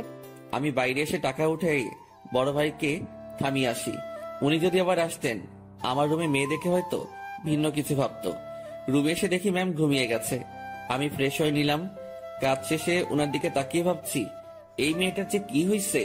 উনি চোখ খুলে বললেন, খাওয়া হয়েছে? না। টাকা না পাঠিয়ে দিলাম, এখনো খাসনি কেন? উঠতে তো হবে। যা, বাইরে থেকে খাবার নিয়ে আয়, একসাথে খাবো। ম্যাম, আপনি এই পরিবেশে খেতে পারবেন না। তুই পারলে আমিও পারবো। কথা বাড়িয়ে লাভ নেই, এই মেয়ে আমার কথা শুনবে না। বাইরে গিয়ে টাকা উঠিয়ে ভাইকে দিলাম, আর ম্যামের কথা মতো খাবার নিয়ে আসলাম। খাবারটাও সকাল সকাল বিরিয়ানি। কি নিব ভেবে না পেয়ে এটা নিয়ে ফিরলাম। এসে দেখি ম্যাম আবার বিছানা উঠাচ্ছে। ম্যাম ম্যাম, ছি ছি ছি, কি করেন? এবার এটা যদি আপনার পরিবার জানে তো আমাকে মেরেই ফেলবে। ভাই আপনি যান। ও সরি ম্যাম, আপনি চলে যান। চুপ থাক। খাবার এনেছিস? জি। তোর সাথে তো ব্রেকআপ হয়েছে আমার, তাই না? আমি কিভাবে জানবো? ওই যে সকালে মেসেজ করলাম। ওইটা যে আপনি কি জন্য লেখেন আমি জানি না। ব্রেকআপ হয়েছে তাই লিখছি। ও ভালো। আচ্ছা ম্যাম, আপনি খাবার খেয়ে বাসায় চলে যান। আপনার সাথে থেকে আমার চাকরিটা গেছে, জীবনটা যাক এটা আমি চাই না। চাকরি গেছে তো কি হয়েছে? আপনাকে তো বেতন দেওয়া হয়েছে। এত টাকা কেন দিয়েছেন? 20,000 তোর, আর বাকি টাকা তোর বেতন। যদিও কিছু টাকা আছে, সেটা মাস শেষে দিয়ে দিব। কাজ না করে টাকা আমি নিব না। কাজ তো তোকে দিবই। কি কাজ? আমার সাথে সময় কাটানো। আমাকে তো ইয়ে পাইছেন। মানে কি? মানে বোঝেন না? আমি কি আপনার ওই বিএফ যে এইভাবে সময় দিব? তুই আমার মুখের উপরে কথা বলিস? Sorry ma'am. তোর সাথে কোনো কথা নেই। আপনি যেভাবে এসে আমার বিছানায় শুয়ে পড়লেন, আমি তো বেশ ভয় পেয়েছি, আর এখনো পাচ্ছি। এটা যদি আপনার বাসার কেউ জানতে পারে তো আমাকে এখান থেকে পালাতে হবে। তুই পালিয়ে যাবি তাই না? তো পালাবো না? আমার কি জানের ভয় নেই? কে মারবে তোকে? আপনার পরিবারের সবাই মিলেই মারবে। ভালো তো, মায়ের খাবি। আপনাদের মাইর দিতে ভালোই লাগে না। আমার এখানে থাকলে চলবে না, এই শহর ছাড়তে হবে। কি বললি? ম্যাম বসা থেকে উঠে দাঁড়ালো। আপনার টর্চারে এখান থেকে পালাতে হবে। ও তাই? হুম। এখান থেকে যেন পালাতে না পারিস সেই ব্যবস্থা তো করতেই হয়। ম্যাম আমার দিকে এগিয়ে আসছে। একটু ভয় পেয়ে বললাম, মারবেন নাকি? না, অন্য কিছু করব। আপনি এভাবে তাকিয়ে আছেন কেন? আমার ভয় করে এমনিতে, কিন্তু কালকের ভয়ে এখনো ধুক ধুক করে উঠে, তার উপর আপনার এরকম চাহনি। আমার চোখে তুই ভয় দেখতে পাস? হ্যাঁ। ওকে, দেখাচ্ছি ভয়। ম্যাম আমার দিকে এগোচ্ছে, আর আমি পেছনের দিকে যাচ্ছি। একসময় আমার পিঠ দরজায় লেগে যায়। ম্যামও আমার খুব কাছে চলে আসে। তার শরীর থেকে সুগন্ধি আসছে। নিশ্চয়ই দামি পারফিউম ব্যবহার করেন। সবকিছু মিলিয়ে নেশা ধরিয়ে দেওয়ার মতো একটা সুবাস। আমার বুকের ভেতরের অবস্থা খারাপ। ম্যাম যে কি করবে এখন তার কিছুই টের পাচ্ছি না। আমি তার চোখের দিকে তাকিয়ে দেখি তার চোখ হাসছে। না, আমি তার চোখের ভাষা কবে থেকে বোঝা শুরু করলাম। চোখ সরিয়ে নিলাম। ওই আমার দিকে তাকা। আবার তাকালাম। উপায় নেই, তাকাতেই হবে। এইভাবেই তাকিয়ে থাক। চোখ দিয়ে পানি বের হবে। হোক। আমার খুব লজ্জা লাগছে। এতটা কাছে আসলেন কেন? তুই পালিয়ে যেতে পারিস, তাই একটু আটকানোর চেষ্টা। জানি না এরপর থাকবি কিনা, চেষ্টা করে দেখতে সমস্যা কি? কি চেষ্টা করবেন? ইরা ম্যাম আমার নাকের সাথে নাক লাগালো। উনি মিটিমিটি হাসতেছেন। ওই অবস্থাতেই তিনি কথা বলা শুরু করলেন। মুভিতে তোর জায়গায় আমি থাকতাম, আর আমার জায়গায় তুই, কিন্তু এখানে ঠিক উল্টোটা হচ্ছে। আমি আর চোখ খুলে রাখতে পারলাম না, বন্ধ করে ফেললাম। চোখ খুলে রাখার শক্তি আমার নেই। আহারে আমার বেষ্টু। কথাটা বলে উনি আমার নাকে তার নাক ঘষা শুরু করলো।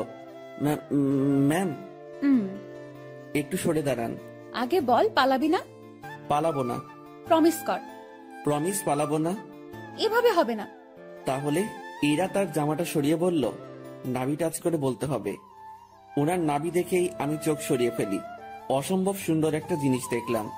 চোখটা বারবার সেই দিকে তাকাতে চাইছিল, কোন রকম অন্যদিকে তাকিয়ে আছি। এই নে, এটা টাচ করে প্রমিস কর। ওইখানে টাচ করে শুধু শুধু। আমি তো বললাম প্রমিস। আমি বিশ্বাস করি না। ম্যাম, ওখানে আমি হাত দিতে পারবো না, যত যাই বলেন। কেন? আপনার যে বর হবে সেই দিবে। আচ্ছা, তুই আমার হবু বর, এখন নে টাচ কর। চিচি ম্যাম, কি বলেন? এক আদেশ এতবার দিতে পারবো না, কিন্তু আমি তোরে দিতে বলছি না। আমার লজ্জা করে। তোর লজ্জার আমি রাগাবিরা বলে দিলাম। ম্যামের মাথা পুরো গেছে মনে হয়, না হলে এসব কথা বলছে তাও আমাকে। ওনাকে জিজ্ঞেস করা ছাড়া কোনো উপায় নেই। ম্যাম এমন করতেছেন কেন? আমার গালে এক থাপ্পড় দিয়ে বলল, আমি যেটা বলি সেটা না করে তুই আমাকে উল্টো প্রশ্ন করতেছিস। তাহলে কি ধরবো? তো ভাবছি মায়ের খাবার থেকে ধরাই ভালো। আর সত্যি কথা বলতে, দেখার পর আমি লোভ সামলাতে পারছি না। আমি ওনার নাভির উপর জাস্ট হাতটা রাখলাম। উনি একবার চোখ বন্ধ করে আবার চোখ খুললেন। চুপ কেন? কথা দিলাম যাব না। গুড, এখন হাত সরিয়ে নে। ও সরি ম্যাম, আমার থেকে দূরে গেল, আমি বাঁচলাম। উনি আবার বলতে শুরু করলেন, বাবাকে চ্যালেঞ্জ করে আসছি, তোকেই বিয়ে করব আমি। ও আল্লাহ, না ম্যাম, এটা কি বলছেন আপনি? তুই বুঝবি না, আমি তোকে টাকা দেওয়ার পরেই ঝগড়াটা লাগছে। আমাকে নিয়ে পরিবারের সাথে ঝগড়া করতে গেছেন কেন? ওরা আমার চরিত্র নিয়ে কথা উঠাইছে, তারপর আমাকে বলেছে তোর সাথে নাকি আমার প্রেম আছে। আচ্ছা, মাথা ঠান্ডা করেন। হ্যাঁ, তোকে আমাদের বাসায় নিয়ে গেলে আমার মাথা ঠান্ডা হবে। ও আল্লাহ, এবার আমি শেষ। ম্যাম কি বলেন এগুলা? আমি কেন? ঝগড়ার সময় বলেছি আমি তোকে ভালোবাসি, তোকেই বিয়ে করব, আর তুই আমাদের বাসায়ই থাকবি। মানে আপনি আমার উপরে যাওয়ার টিকিট নিয়ে আসছেন, তাই না? জানি না, ব্যাগপত্র গুছিয়ে নে আর আমার সাথে চল। এইমাত্র বললেন জাস্ট না পালালেই হবে, এখন আবার বলছেন আপনাদের বাসায় নিয়ে যাবেন।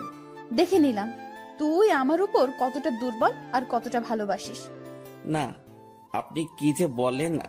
আমি আপনাকে। সাধু, হইছে, অনেক হইছে। ড্যাব ড্যাব করে আমার দিকে তাকিয়ে থাকিস, আবার আমার নাভির দিকে তাকিয়েছিলি, আমি বুঝি না। ওনার যা কথার স্পিড, আমি পেরে উঠছিলাম না।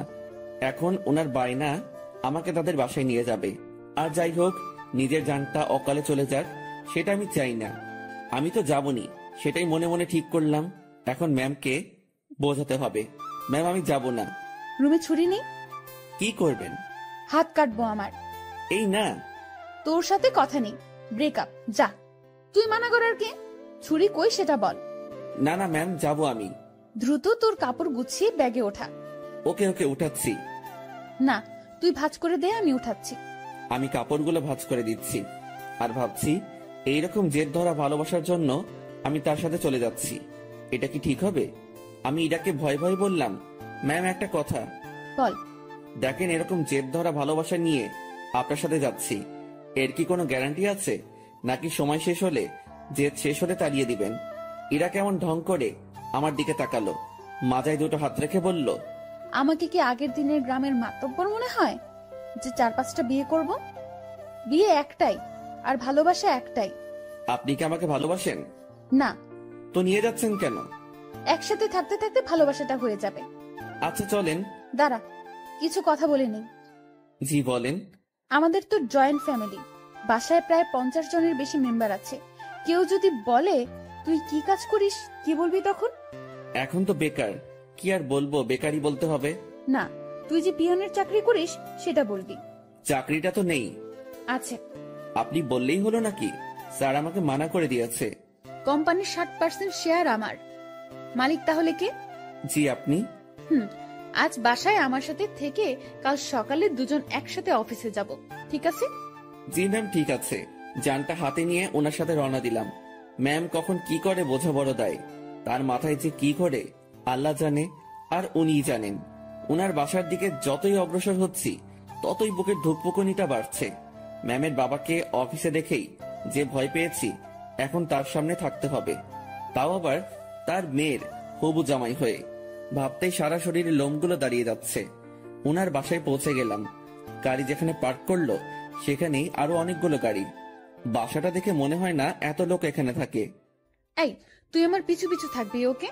জি ম্যাম, ওকে। বাসার ভেতরে ঢুকলাম। বসার ঘরে সবাই বসে আছে, কেউ কেউ আড্ডাতে মেতে আছে। আমাদেরকে দেখে সবার কাজ করা বন্ধ হয়ে গেল। আমি মাথা নিচের দিকে দিয়ে আছি, কারো দিকে তাকানোর সাহস নেই।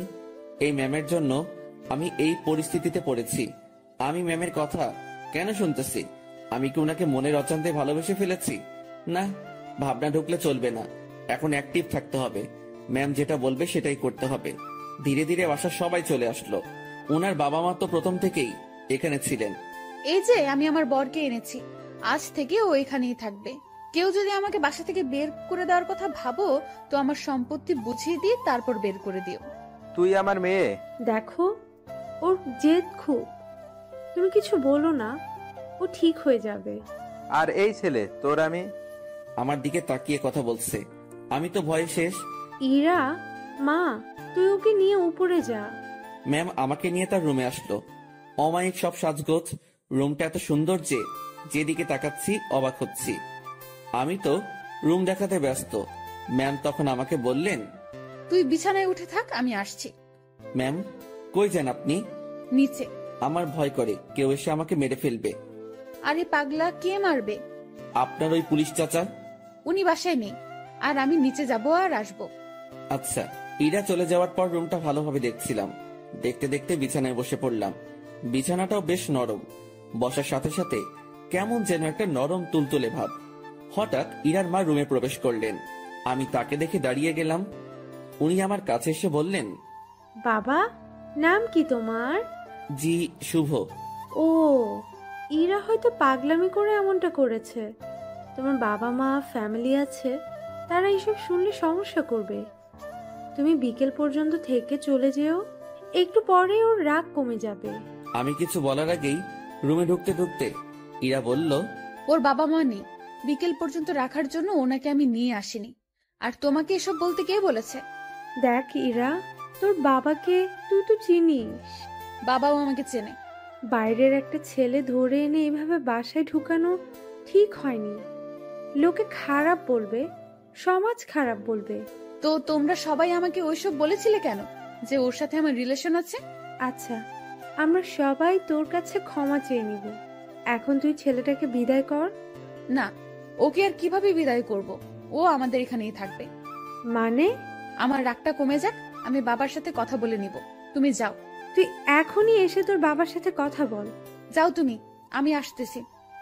ইরার মা চলে যাওয়ার পর, ম্যাম আমি বলি কি, আপনার রাগ কমে যাওয়ার পর আমি চলে যাব। পরিবারের সাথে এমন করতে হয় না। সবাই যেটা বলে সেটার মধ্যে থাকাই ভালো। তোর থেকে ভালো বুঝি আমি। জি ঠিক আছে। তুই যে চলে যেতে চাস, তাহলে আমাদের বন্ধুত্বের কি হবে? এরকম বন্ধু পাওয়া অনেক মুশকিল। এখন পেয়েছি, কাছে রাখার চেষ্টা করব। তুই এখান থেকে যাওয়ার কথা মুখে আনবি না। আচ্ছা ম্যাম আমার সাথে কিছু সময় কথা বলে তার বাবার কাছে যায়। সেখানে তার বাবার সাথে অনেক কথা হয়, আর সেগুলো আমাকে এসে ম্যাম বলা শুরু করলো। শোন, তোর চাকরি কনফার্ম। ড্রাইভিং করতে পারিস? না। ও আচ্ছা, বাবাকে সত্যি কথাটা বলে দিয়েছি। আর রাগের মাথায় তোর সাথে অনেক কিছুই করে ফেলেছি। তুই মন খারাপ করিস না। আর তুই আমার বন্ধু, তোকে দূরে সরিয়ে দেব না, কাছেই রাখছি আমার ড্রাইভার হিসেবে। আমি যেখানেই যাব তুইও সেখানে। খুশি তো? ম্যাম এত কিছু করলেন, আমার তো এই বাসার লোকজনদের দেখলে ভয় করে। আরে পাগল, ভয় কিসের? আর তুই থাকবি তো আমার সাথে, একা একা তো না। হুম। আর তোর থাকার জায়গাও আমার খুব কাছে। মানে? মানে পাশের রুমে। আমার রুম থেকে তোর রুম যেতে বাইরে দিয়ে ঘুরে যেতে হবে না। 2 রুমের মাঝেই একটা দরজা আছে, দেখবি? আয়। ম্যাম আমাকে নতুন রুমটা দেখিয়ে দিল। ম্যামের কোনো বান্ধবী আসলে এই রুমেই থাকতো। বন্ধু হিসেবে এটা আমার জন্য ফিক্সড। সেই যে এসে রুমে ঢুকেছি, বের হওয়ার নামই নেই। কিভাবে বের হব? বাইরে বের হওয়ার কথা মনে হলেই হাত পা ঠান্ডা হয়ে আসে। এই বাসার মানুষকে বড্ড ভয় হয়। তবে আমি জানি না তারা কেমন। বিকেল বেলা ম্যাম আমাকে নিয়ে বের হয়। ম্যাম গাড়ি চালাচ্ছে আর ধীরে ধীরে আমাকে সবকিছু শিখিয়ে দিচ্ছে। মন দিয়ে সব দেখছিলাম আর শুনছিলাম। সন্ধ্যায় আবার বাসায় ফিরলাম। বাসার কাজের লোকটা আমার খাবার রুমে এসেই দিয়ে যাচ্ছে। তার মানে বাকিদের সাথে খেতে হবে না। বাঁচা গেল। ম্যাম তার রুমে বসে অফিসের কাজ করছে, আর আমি আমার রুমে বসে কোনো কাজ নেই, একবার রুমের এপাশ থেকে ওপাশে যাচ্ছি, কখন আবার রুমের জানালা খুলে দিয়ে দাঁড়িয়ে থাকি। আমার তো আবার প্রকৃতি দেখার অভ্যাস। আর একটু রাত হলো, এবার নজর গেল নিজের ব্যাগের দিকে। ব্যাগ থেকে কাপড় এখনো বের করা হয়নি। বিছানায় ব্যাগ নিয়ে গিয়ে কাপড় বের করছিলাম, আর তখনই সেই সকালের কথা মনে পড়ে গেল। ম্যাম কি টর্চারটাই না করেছিল সকালবেলা, আর সেখানে ওনার কাছে আসা পেটে হাত রাখা। এসব মনে পড়তেই হাসি পেল। একা একা হাসছিলাম। হঠাৎ রুমের ভেতরের দরজায় নক। ম্যাম ডাকছে। তড়িঘড়ি করে উঠে গিয়ে দরজা খুলে দিলাম। জি ম্যাম, আসুন। কি করতেছিস তুই? এই যে কাপড়গুলো বের করতেছি। তুই অনেক আলসে মানুষ তো। সেই সকালে আসছি, এখনো তুই কিছুই গুছিয়ে উঠতে পারিসনি। মনে ছিল না। ভাঁজ কর এখন।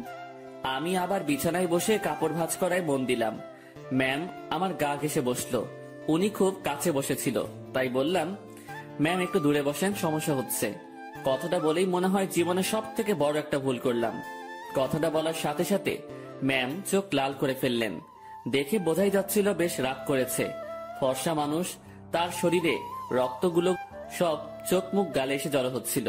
দেখে এমনটাই মনে হচ্ছে। উনি উঠে দাঁড়ালেন আর তার রুমে চলে গেলেন দরজা না লাগিয়ে। আমি বিছানায় বসে আছি, ভাবছি ভুল যা করার তা তো করেই ফেলেছি। আমার জীবনে সুখ নেই, শুধু সমস্যা আর সমস্যা। কাপড় আর ব্যাগ ফেলে রেখেই পা টিপে টিপে তার রুমের দিকে এগোতে থাকলাম। উকি দিয়ে দেখি আমার মতোই জানালা খুলে দাঁড়িয়ে আছে, বারবার চোখ মুছছে। ওনার রাগ ভাঙাতে ওনার খুব কাছে গিয়ে দাঁড়াতে হবে, তাছাড়া এর বিকল্প কোনো উপায় নেই। আমি পা টিপে টিপে তার কাছে গেলাম। উনি কিছু বলছেন না, হয়তো টের পেয়েছেন আমি আসছি। উনি যে চালাক মানুষ, আমার রুমে প্রবেশ করা অবশ্যই টের পেয়েছেন। আমি তার পাশে গিয়ে দাঁড়াতেই, আপনি আপনার রুমে যান, নয়তো খারাপ কিছু হবে। দুঃখিত, আমার ভুল হয়েছে। আমি আপনাকে আপনার রুমে যেতে বলেছি। আমি আরেকটু কাছে গিয়ে দাঁড়ালাম, কিন্তু তার শরীরের সাথে স্পর্শ লাগেনি। রাগ উঠায়েন না আর। আচ্ছা, ইংরেজি ভাষায় বলতেছি, সরি। তোর সরির আমি, তুই যাবি এখান থেকে?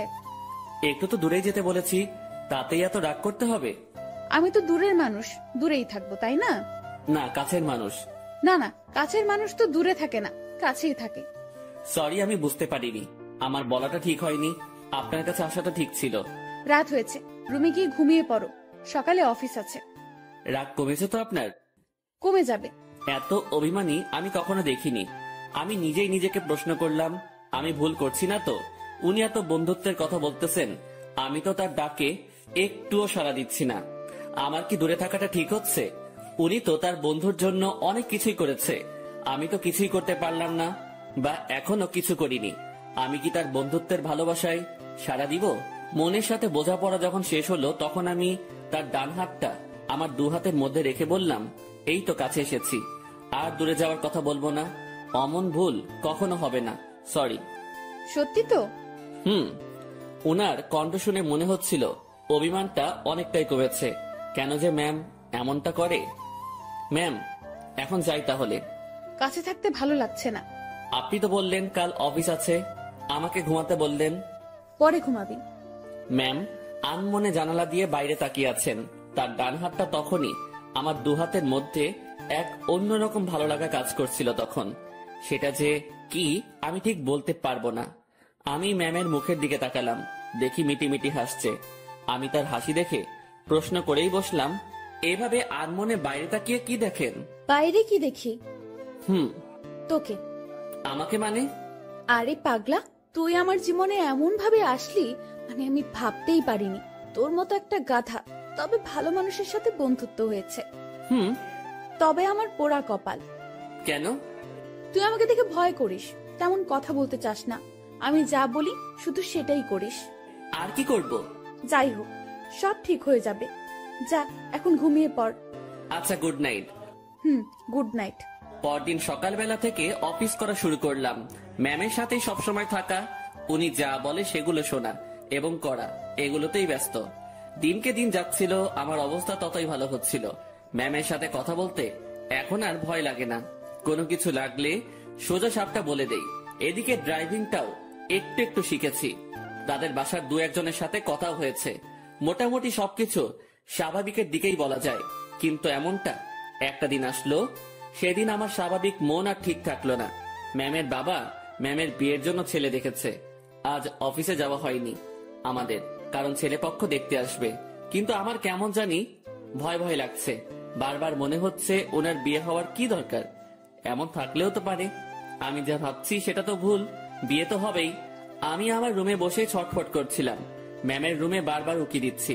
উনি বেশ স্বাভাবিকভাবেই আছেন, দেখে মনে হচ্ছে না উনি কোনো টেনশন বা ভয় আছেন। তাহলে আমি ভয় করছি কেন? আমি তাকে হারানোর ভয় করছি না তো। ছি ছি, তাকে হারানোর কি আছে? সে তো আর আমার না। ম্যাম আমাকে বলেছিল উনি আমাকে ভালোবাসেন, সেটা ছিল বন্ধুত্বের। আর আমি যেটা ভাবছি সেটা তো অন্য কিছু না। নিজের মনের অজান্তেই তাকে ভালোবেসে ফেললাম। এসব কখন হলো? আমি তো এইরকম কিছু ভাবিনি তার সম্পর্কে।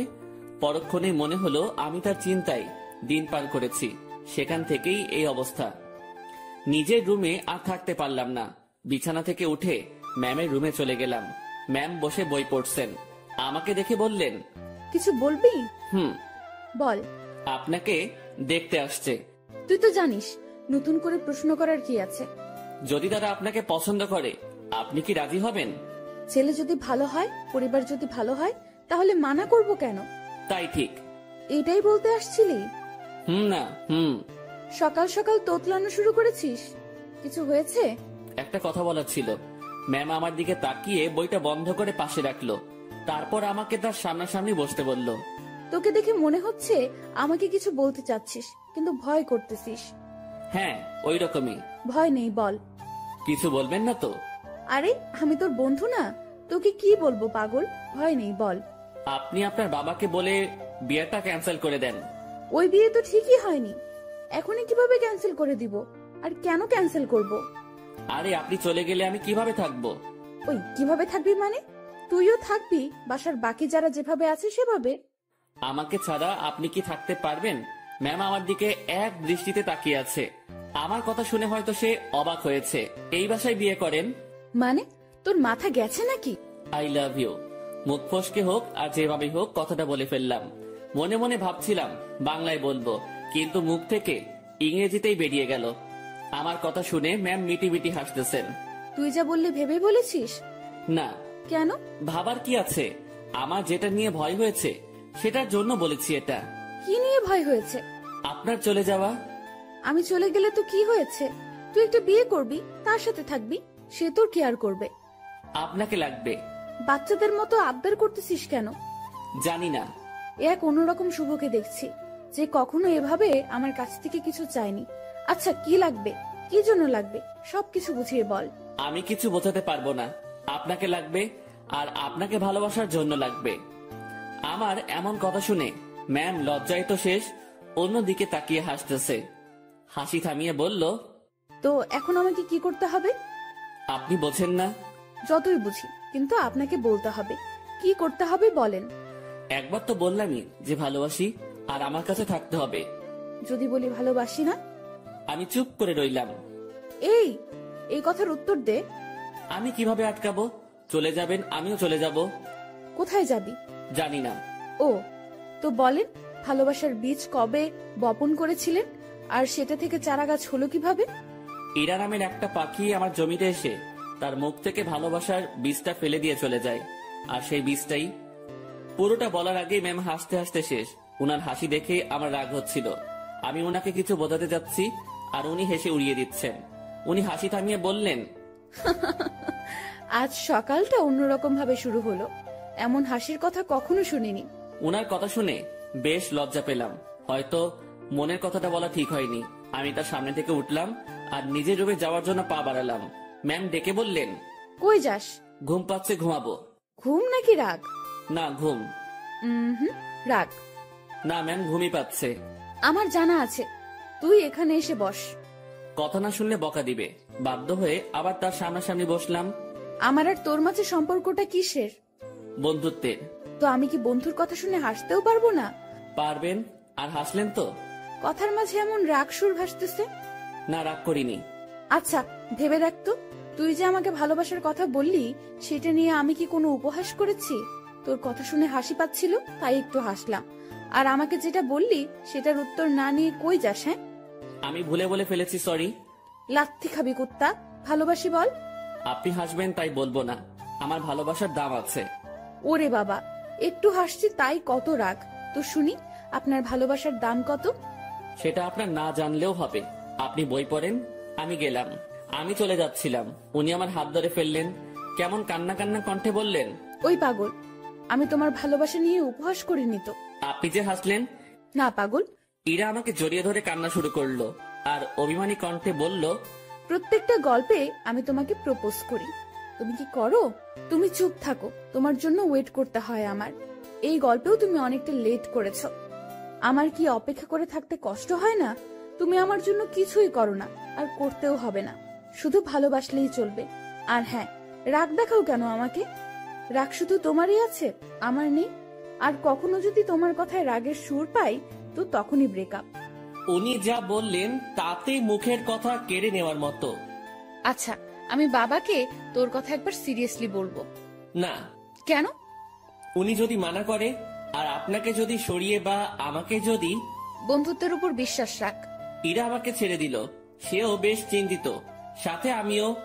আমি ওই পরিস্থিতির সময় শুধু তার কথাই ভাবছিলাম, অন্য কোনো কিছুই মাথায় আসছিল না। দুপুরে ইরাকে দেখতে আসলো, দেখে চলে গেল। হয়তো তারা পছন্দ করেছে। পছন্দ না করে উপায় নেই, রুমে বসে হতাশ হওয়া ছাড়া আমার কোনো উপায় ছিল না। ইরা সেই যে বেরিয়ে গেছে, আর রুমে আসার নাম নেই। আমিও বাইরে যাওয়ার সাহস পাচ্ছি না। দুপুরে শুধু বাড়ির কাজের মেয়েটা খাবার দিয়ে চলে যায়। আমার এমন অবস্থা মনে হচ্ছে কোনো কারাগারে আছি, বাইরে বেরোনোর কোনো পথ নেই। সন্ধ্যায় ইরা রুমে আসলো। উনি আসতে না আসতেই আমিও তার রুমে গেলাম, আর গিয়ে যা শুনলাম সেটা আমি কখনোই ভাবিনি। উনি বলতে শুরু করলেন, বাবার ছোটবেলার বন্ধুর সাথে আমার বিয়ে ঠিক করেছে। ওনারা আমাকে দেখে পছন্দ করেছে। আজ ওনাদের যে হাসি মুখ দেখলাম, সেটা আমি ভাঙতে পারবো না। কথাটা শুনে বুকের ভেতরটা কেমন যেন আটকে গেল। মনে হলো বুকে পাথরের ভর করছে। শুনেছি বুক ভার হলে চোখে পানি চলে আসে। আমি কোন রকম চোখের পানি সামলিয়ে বললাম, সমস্যা নেই, আপনি যেটা করেন। তুই আমার উপর রাগ করলি তাই না? আরে না, আপনার সিদ্ধান্তে আমি খুব খুশি। পরিবারের কথা চিন্তা করে সব করতে হয়। তোমার কথায় কান্নার আওয়াজ পাচ্ছি। আরে না, কি যে বলেন, কান্না করব কেন? আমি রাজি হওয়াতে আমার বাবা যে খুশি হয়েছে, সেটা আমি তার চোখ মুখ দেখেই বুঝেছি। আচ্ছা আপনি করেন, আপনি রেস্ট নেন, আমি আমার রুমে যাই। ইরা কিছু বলল না, চুপ করে বসে থাকলো। হয়তো আমার কথাও সে ভাবছে। আমি রুমে এসে আর কি করব? ছেলেদের তো আওয়াজ করে কান্না করতে নেই, লোকে খারাপ বলবে। রুমের মধ্যে কিছুক্ষণ থাকলাম, ভালো লাগলো না। বাসার ছাদের দিকে রওনা দিলাম। আমি কখনো যাইনি এই বাসার ছাদে, এই প্রথম যাচ্ছি। ছাদে পৌঁছে এক করে চুপটি করে দাঁড়িয়ে আছি। ভাবছি ম্যামের কাছ থেকে বিদায় নিয়ে চলে যাব, কারণ এ কষ্ট সহ্য করার মতো না, আমি সহ্য করতে পারছি না।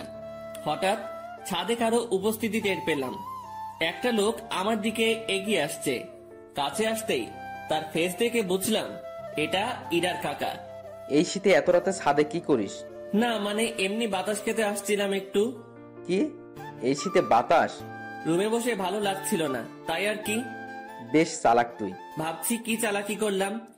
আমার কথা সোজা উত্তর দিবি। জি স্যার। ইরাকে ভালোবাসিস? কি বলবো বা কি বলা উচিত? সত্যিটা কি বলবো? আবার আমার কোনো বিপদ আসবে না তো? সত্যিটাই বলবো, যা হবার হবে। ভালোবাসি। এই জন্যই তোকে চালাক বলছি। তো কতদিন হলো তোদের রিলেশনের? কয়েক ঘন্টা। মানে? আজ সকালে উনাকে ভালোবাসার কথা বলেছি। তো সে কি বলছে? প্রথমে হ্যাঁ বলেছিল, তারপর? ছেলেপক্ষ দেখে যাওয়ার পর আমাকে মানা করে দেয়। কেন? উনি এই বিয়েতে রাজি হওয়ায় আপনারা বাসার সবাই খুশি হয়েছেন অনেক। আপনাদের হাসি মুখ দেখে এসে উনি আমাকে মানা করে। বাহ, তুই তো বেশ সাহস নিয়ে আমার সাথে কথা বলছিস। ভয় করছে না তোর? আপনি তো সত্যিটা বলতে বললেন। তো তুই এখন কি করবি? চলে যেতে হবে এখান থেকে। রাতেই? না, সকালে ওনার দেখা করে চলে যাব। বাহ, তো দেবদাস হয়ে কোথায় ঘুরে বেড়াবি? আমি চুপ হয়ে গেলাম। উনি মজা নিচ্ছেন বোঝাই যাচ্ছিল। চুপ হয়ে গেলি কেন বল? জি স্যার, কিছু না, আমি আসলে ভুল করেছি, মাফ করে দিন। আমি কাল সকালে চলে যাব। যা, রুমে যা। জি। এই শোন। বলেন। স্মোক করিস? জি না। বাসা কোথায় তোর? রাজশাহী। সমস্যা? জি স্যার, বুঝলাম না। কিছু না, সকাল সকাল চলে যাস। নেক্সট টাইম আমার সামনে পড়লে সমস্যা হবে তোর। আমার সামনে যেন না দেখি। জি স্যার, আর দেখবেন না আমাকে। রুমে আসলাম, তার সাথে কথা বলতে ভয় তো করছিলই না, মনে হচ্ছিল আরো কিছু সময় কথা বলি। তারপর ভাবলাম আমার সাথে তার যে কথাটা হয়েছে এটা ম্যামকে জানানো দরকার। চলে গেলাম তার কাছে, যেসব কথা হয়েছে সব বলে আবার নিজের রুমে আসলাম। কিছু সময় পর মনে হলো আসল কথাটা, মানে আমি যে কাল চলে যাব এটা বলাই হয়নি। আবার ঢুকলাম তার রুমে, আর ঢুকতেই চোখ কোনো কিছুতে আটকে গেল। উনি ড্রেস চেঞ্জ করছিলেন, যা দেখার আমার চোখ দেখে ফেলেছে, আমার কোনো দোষ নেই। আমি নিজেই অন্যদিকে ঘুরে রুমে চলে আসবো, তখনই উনি বললেন, এই দাঁড়া। ম্যাম আমি কিছু দেখিনি। কিছু দেখা না দেখার কথা আমি বলিনি। কি বলতে আসছিলি সেটা বল। আমি কাল সকালে চলে যাচ্ছি। আরে, অন্যদিকে ঘুরে আছিস কেন? আমার শরীরে পোশাক আছে, এখন এইদিকে তাকা। ঘুরে তার দিকে তাকালাম, এখন সব ঠিকঠাক আছে। কি যেন বলতেছিলি? এত জায়গা থাকতে রুমে ড্রেস চেঞ্জ করতে হবে কেন? এইটা বলতে আসছিলি? না। তুই বলবি নাকি মাইক শুরু করব? বলছি, আমি কাল সকালে চলে যাচ্ছি। কোথায়? আমার গ্রামের বাড়ি। কেন? আমি এখানে থাকতে পারছি না, দম বন্ধ হয়ে আসছে। এতদিন তো দম বন্ধ হয়নি, আজ হচ্ছে কেন? দেখেন, ভালোবাসার মানুষটি চোখের সামনে থেকে এভাবে হারিয়ে যাবে, আমি এটা দেখতে পারবো না। তুই যদি যাস ব্রেকআপ করে তারপর চলে যাবি। ঠিক আছে, ব্রেকআপ। যা বলার বলে এসে কম্বল মুড়ি দিয়ে শুয়ে পড়লাম। ওনার কথা ভাবতে ভাবতে চোখের পাতাটা বন্ধ হয়ে গেল। রাত তখন কত হয়েছে আমি জানি না। আমার কম্বলের নিচে কাউকে অনুভব করলাম, কেউ একজন এখানে এসে শুয়ে আছে। নিজের ঘুম ভাঙাতে চোখ খুললাম, কম্বলটা মাথার উপর থেকে সরিয়ে দেখি ইরা আমার পাশে শুয়ে আছে। আমি উঠে বসাতে ফেলফেল করে আমার দিকে তাকিয়ে আছে। উনাকে দেখে অবাক হয়ে যাই আমি। কয়েকদিন পরে যার বিয়ে, সে আমার রুমে আমার সাথে একই বিছানায় এসে শুয়ে আছে। এর মতলবটা কি? যেমন ছিলি তেমন করে শুয়ে থাক। আপনি এখানে কি করেন? দেখছিস না শুয়ে আছি? আপনার রুমে যান। এখানে কি? এটাও আমার রুম। এভাবে এত কাছে আসা ঠিক না। কোনটা ঠিক তোকে বলতে বলছি আমি? যেমনটা ঘুমিয়েছিলি তেমনটাই ঘুমিয়ে থাক। শোনেন, আপনি আমাকে কিছু বলতে দিল না। উনি উঠে আমার মুখ চেপে ধরলো, তারপর শুয়ে দিয়ে উনি আমার পেটের উপর বসে কম্বলটা আমার মাথার পেছনে গুজে দিল। তারপর তার ফোনের লাইট অন করে সাইডে রাখলো। ম্যাম তার পা দুটো ভাঁজ করে ভালোভাবে আমার পেটের উপর বসলো, তারপর তার হাত দুটো গালে রাখলো। বাইরে থেকে এই অবস্থা দেখে মনে হবে একটা ত্রিভুজের মতো, ভেতরে আলো থাকায় ছোট্ট একটা 3 কোণা ঘরের মতোই লাগছিল। তারপর, তোর সাহস কি করে হয় আমার সাথে ব্রেকআপ করার? আমি চুপ। শুভ, উত্তর দে, না হলে তোর খবর আছে। আপনার যাতে ভালো হয় সেই জন্যই করেছি। তুই ব্রেকআপ করার কে? করলে আমি করব। আমি করতে পারি না। তুই কেন করবি? ভালো তো আমি বাসি, ব্রেকআপ আমি করব। আর আমি কি ভালোবাসি না? আমার থেকে কম, সো তোর ব্রেকআপের কোনো দাম নাই। আচ্ছা, আপনি পেটের উপর থেকে নামেন, ব্যথা করতেছে। করলে করুক, আমি কি করব? আপনি যা করছেন সেটা ঠিক না। কি করতেছি আমি? এই যে এইভাবে বসে আছেন, আবার তোকে জ্ঞান দিতে বলেছি আমি। জি না। এরপর ইরা তার হাত দিয়ে আমার ঠোঁট স্পর্শ করা শুরু করলো, নাকে চোখে হাত বুলিয়ে দিল। আমি যে বসে আছি তাতে কি তোর বেশি কষ্ট হচ্ছে? না, কিন্তু এইরকম ভাবে হাত দিচ্ছেন এটা ভালো লাগছে না। I love you. নতুন বরকে বইলেন, কথাটা বলার সাথে সাথে গালে চর বসিয়ে দিল। আই লাভ ইউ টু বল, নয়তো আরো মারবো। টুট টুট টুট। কিসের টু টু? পুরোটা বল। ভালোবাসি আমিও। ওয়াও, খুব বলেছেন। চলো এখন রোম্যান্স করি। ম্যাম ওয়েট, কিসের রোম্যান্স? আমি তো আপনার বর না, এগুলো ঠিক হবে না। আপনি আপনার রুমে যান। আহারে, আমি তো রোম্যান্স করবই, সে বিয়ে হোক আর না হোক। ম্যাম, কি? ছেড়ে দেন না। ওলে, খুব ভয় লাগছে তোমার? ইরা বসা থেকে এবার আমার পুরো শরীরের উপর শুয়ে পড়লো। ভয়ে বুকের মধ্যে দুরুম দারুম শব্দ হচ্ছে। ইরা এবার আমার বুকের উপর হাত রেখে তাতে তার থুতনি রাখলো, আর বোকা বোকা গলায় বলল, ভয় নেই, এই যে তোমার কাঁধ থেকে মাথা পর্যন্ত আজ আমি এইটুকুতে আমি যা ইচ্ছা করব। উনাকে আর থামাতে পারলাম না। ভেতরে ফোনের লাইট নিভিয়ে দিয়ে আমার ঘাড়ে আর গলায় তার ঠোঁটের স্পর্শ দেওয়া শুরু করলো। তার খোলা চুলগুলো আমার দিকে হেলেছিল, আর উনি তো তার কাজ করেই যাচ্ছেন। কিছু সময় পর, আমি তোমার বুকে এখন ঘুমাবো, সকালে আমাকে ডেকে দিও। আমি কিছু করতে পারি না। তুমি আবার করবা? তুমি মানে, সরি, আপনি যেগুলো করলেন। ওই না, তুমি কেন করবা? তুমি কিচ্ছু করতে পারবে না। রাগ। আরে না, কি বলেন, রাগ করবো কেন? সরি। ইরা ফোনের লাইট আবার অন করলো। উনি ওনার গলা থেকে ওড়নাটা সরিয়ে দিতে নিচ্ছিল, আমি থামিয়ে দিলাম। কি করছেন? তুমি না বললে কি যেন করবা? আপনার ওই গলাটুকুই লাগবে। হ্যাঁ, এই আমাকে কিছু করতে দিল না, আর এখন উনি বায়না ধরে বসে আছেন। লোভ তো আপনি ধরিয়েছেন। এই, আমার দোষ দিবা না একদম। লোভ সামলাতে পারো না তুমি? এই যে গলাটুকুই শুধু, এর নিচে আসলে মায়ের ওকে। আচ্ছা। কি মানুষ রে বাবা, নাও করে না। আমি উঠে বসে ওনার গলায় আমার ঠোঁটের স্পর্শ দিতে লাগলাম। ইরার মতো আমি বেশি সময় নিলাম না, একটু পরে বললাম, রুমে গিয়ে ঘুমিয়ে পড়ো। এটা আমার রুম। এখানেই থাকবে? হ্যাঁ। দুজন একে অপরের দিকে তাকিয়ে আছি। তাকিয়ে থাকতে থাকতে দুজনই কান্না করে দেই। ইরা আমাকে বলল, এই তুমি কান্না করতেছো কেন? এভাবে কখনো তো পাবো না। ধুর, পাগলকে বলে পাবে না। তুমি তো চলেই যাবে। আমি থাকার চেষ্টা করব। আর তুমি কান্না করতেছো কেন? বলা যাবে না। বলো না। পাগলটাকে অনেক ভালোবেসে ফেলেছি। ইরার আমার কপালের সাথে তার কপাল ঠেকালো। ওর চোখের পানি আমার মুখের উপর পড়ছে। অনেক কান্না হয়েছে, থামো। এখানে থাকবো, না করো না প্লিজ। আচ্ছা থাকো। তোমার বুকের উপর ঘুমাবো। রাগ করবে না তো? না। ইরা আমার গালের সাথে গাল লাগিয়ে শুয়ে পড়লো। দুজন ভোরে উঠবো, উঠে হাঁটতে বের হব। তোমার কাকা আমাকে চলে যেতে বলেছে সকালে। ওনার সাথেই বের হব। কি? তোমাকে কিছু ভাবতে হবে না। উনি আমাকে দেখলে গুলি করবে।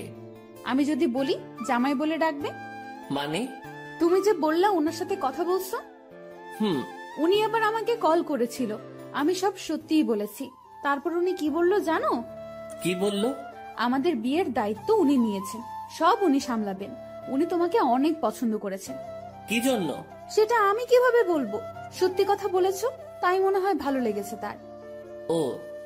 আর কোনো কথা না, এবার শুধু ঘুম হবে, ঘুম ঘুম আর ঘুম হবে। চোখ বন্ধ করো পাগল। দুজনেই ঘুমিয়ে গেলাম।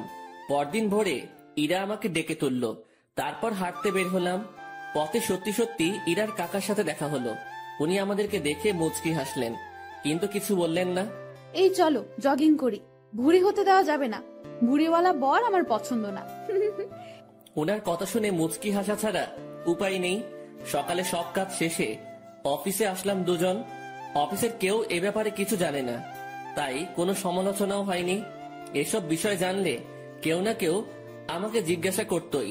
দুপুরের পর এক শার্ট প্যান্ট কোট পরা ভদ্রলোক ইরা রুমে ঢুকলো। লোকটিকে দেখে কেমন যেন সন্দেহ হচ্ছিল আমার। কিছু সময় পর ইরা আমাকে ডাকলো। যাক, সন্দেহ এবার দূর হবে। রুমে ঢুকে দেখি ম্যাম বেশ রাগান্বিত। জি ম্যাম, বলেন। এই যে এটাই আমার পাগল, দেখে নিন। আমি মনে মনে ভাবছি, হ্যাঁ, ম্যামের লাজ লজ্জা কিচ্ছু নেই, এইভাবে কেউ পরিচয় করিয়ে দেয়। তো কিছু বলবেন আর? এরকম একটা ছেলেকে আপনার পছন্দ? ওর কিছু আছে?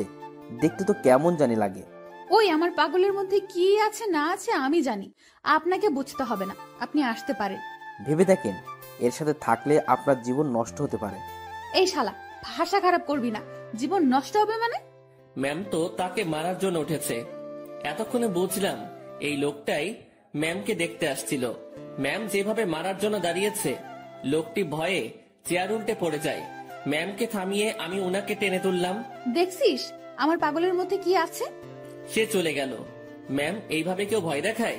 আরে ভাই বলিস না, মাথাটাই খারাপ করে দিছে। আমি কত বুঝালাম, বুঝলোই না। আমি বাইরে চলে আসছি। ম্যাম তখন পেছন থেকে ডাকলো, ওই আমার পাগল। জি ম্যাম, বলেন। উনি মুচকি হেসে বললেন, কিছু ফাইল কপি করতে হবে, একটু সাহায্য করবেন? আমি করে দিচ্ছি। আরে আমার রুমের মেশিনে কালি নেই, তুমি ম্যানেজারের রুম থেকে বের করে নিয়ে আসো। আচ্ছা। ইরা ফাইলগুলো আমার হাতে দিল। উনিও ফাইলটা ধরে আছেন, আমিও এক পাশে ধরে আছি। উনি ছাড়ছেন না। রাগ করলে নাকি আবার? ছি না ম্যাম, রাগ করবো কেন? এই যে কাজ করাচ্ছি। এটা তো আমারই কাজ। তোমাকে দিয়ে কাজ করাতে ইচ্ছে করে না গো। আমার কাজ করতে ইচ্ছে করে। স্যার যান, এখন এগুলো কপি করে নিয়ে আসেন। আর হ্যাঁ, আজ বাসায় ফিরতে রাত হবে, সন্ধ্যায় বাইরে গিয়ে খেয়ে এসে আবার কাজ শুরু করব, ঠিক আছে? আচ্ছা ঠিক আছে, সন্ধ্যায় দুজন বাইরে গিয়ে খেয়ে আসি, তারপর আবার কাজ শুরু। বিকেল থেকেই আমি ম্যামের রুমে বসে ওনার কাজ দেখছি মনোযোগ দিয়ে, মাঝে মাঝে কথা হচ্ছে। কাজ শেষের দিকে ম্যাম তখন বলল, আজ কি করব জানো? কি করবেন? এই যে তুমি করে বলো। কি করবা? এক জগ চা বানিয়ে দুজন রাত 10টার পর ছাদে যাব। কেন? গল্প করব। এই ঠান্ডায় ছাদে? রুমেই তো ভালো। আরে না, ছাদে আগুনের ব্যবস্থা করব, তুমি আমি পাশাপাশি বসে চা পান করব আর গল্প করব। আর স্যার, মানে আপনার বাবা যদি দেখে? ও পাগল রে পাগল, কাকা তো বাবাকে সব বলে দিয়েছে। বাবা আবার তার বন্ধুকে মানা করে দিয়েছে, আর সেই জন্যই ছেলেটি আমার কাছে আসছে রিকোয়েস্ট করার জন্য, যাতে আমি মানা না করি। তারপর তোমার কথা বললাম, তোমাকে দেখালাম। ও এই ব্যাপার? জি, এখন বাসায় সব চলবে। সব চলবে মানে? বাসায় চলো, বাসায় গিয়েই বুঝাবনি, ঠিক আছে পাগল? কাজ শেষে আমরা বাসায় আসলাম। প্রতিদিনের মতো আজ আমাকে আর একা খেতে হলো না, সবার সাথে বসে খাচ্ছি। বেশ ভয় নিয়েই টেবিলে বসে আছি। ধীরে ধীরে সবার সাথে পরিচিতি হলাম। খাওয়া শেষে ইরার বাবা আমাকে ডেকে বাইরে নিয়ে গেলেন। দেখো, বাসার সবাই তোমাকে মেনে নিচ্ছে, শুধু আমি বাদে। এর পেছনে কারণও আছে। তুমি সামান্য একটা মানুষ, কত বড় ফ্যামিলির দিকে হাত বাড়িয়েছো সেটা খেয়াল করেছো? ধরো কাল তোমাদের বিয়ে দিয়ে দিলাম, তারপর আমার মেয়েকে নিয়ে উঠাবে কোথায়? স্যার, বেয়াদবি মনে না নিলে একটা কথা বলি। বলো। আপনার মেয়ে বলেছে ও কাজ করে খাওয়াবে কিছুদিন, এর মাঝে আমিও কিছু একটা করে ফেলতে পারবো ওর সাহায্যে। আমরা এমনটাই ভেবেছি। ও, বউয়ের হাতের কামাই খাবে? না, বন্ধুর হাতের কামাই খাবো। মুখের উপর কথা বলছো। আমি তো বলেই নিলাম, কিছু মনে করবেন না। ওকে, দুদিন পর তোমাদের বিয়ে। সমাজের নিয়ম অনুযায়ী আমার মেয়েকে নিয়ে বাসা থেকে বেরিয়ে যাবে। কোথায় যাবে সেটা আমি জানি না। ওকে? জি স্যার।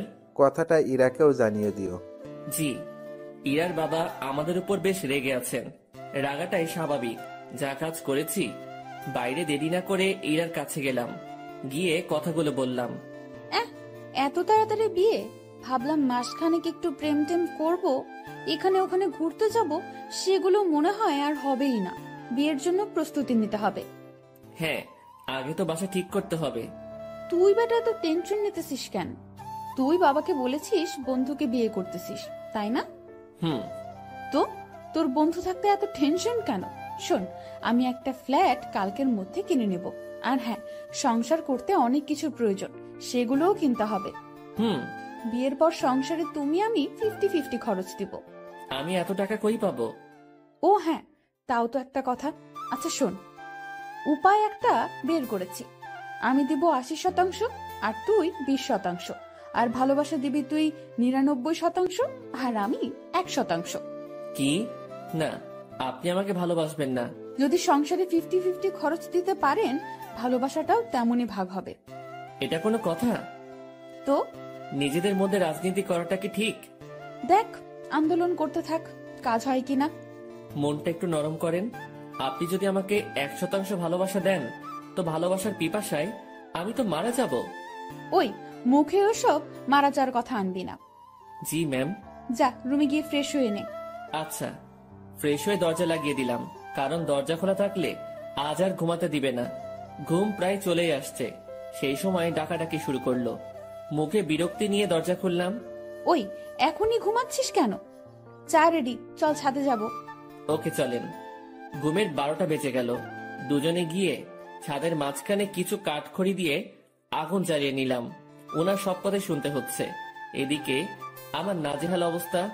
নিচে থেকে উপরে এতগুলো কাঠখড়ি আনা, তাও আবার চোখে ঘুম নিয়ে প্রচন্ড রকমের বিরক্ত লাগছিল। আমি আর ইরা আগুনের খুব কাছাকাছি বসলাম। সে আমার শরীর ঘেঁষে বসলো।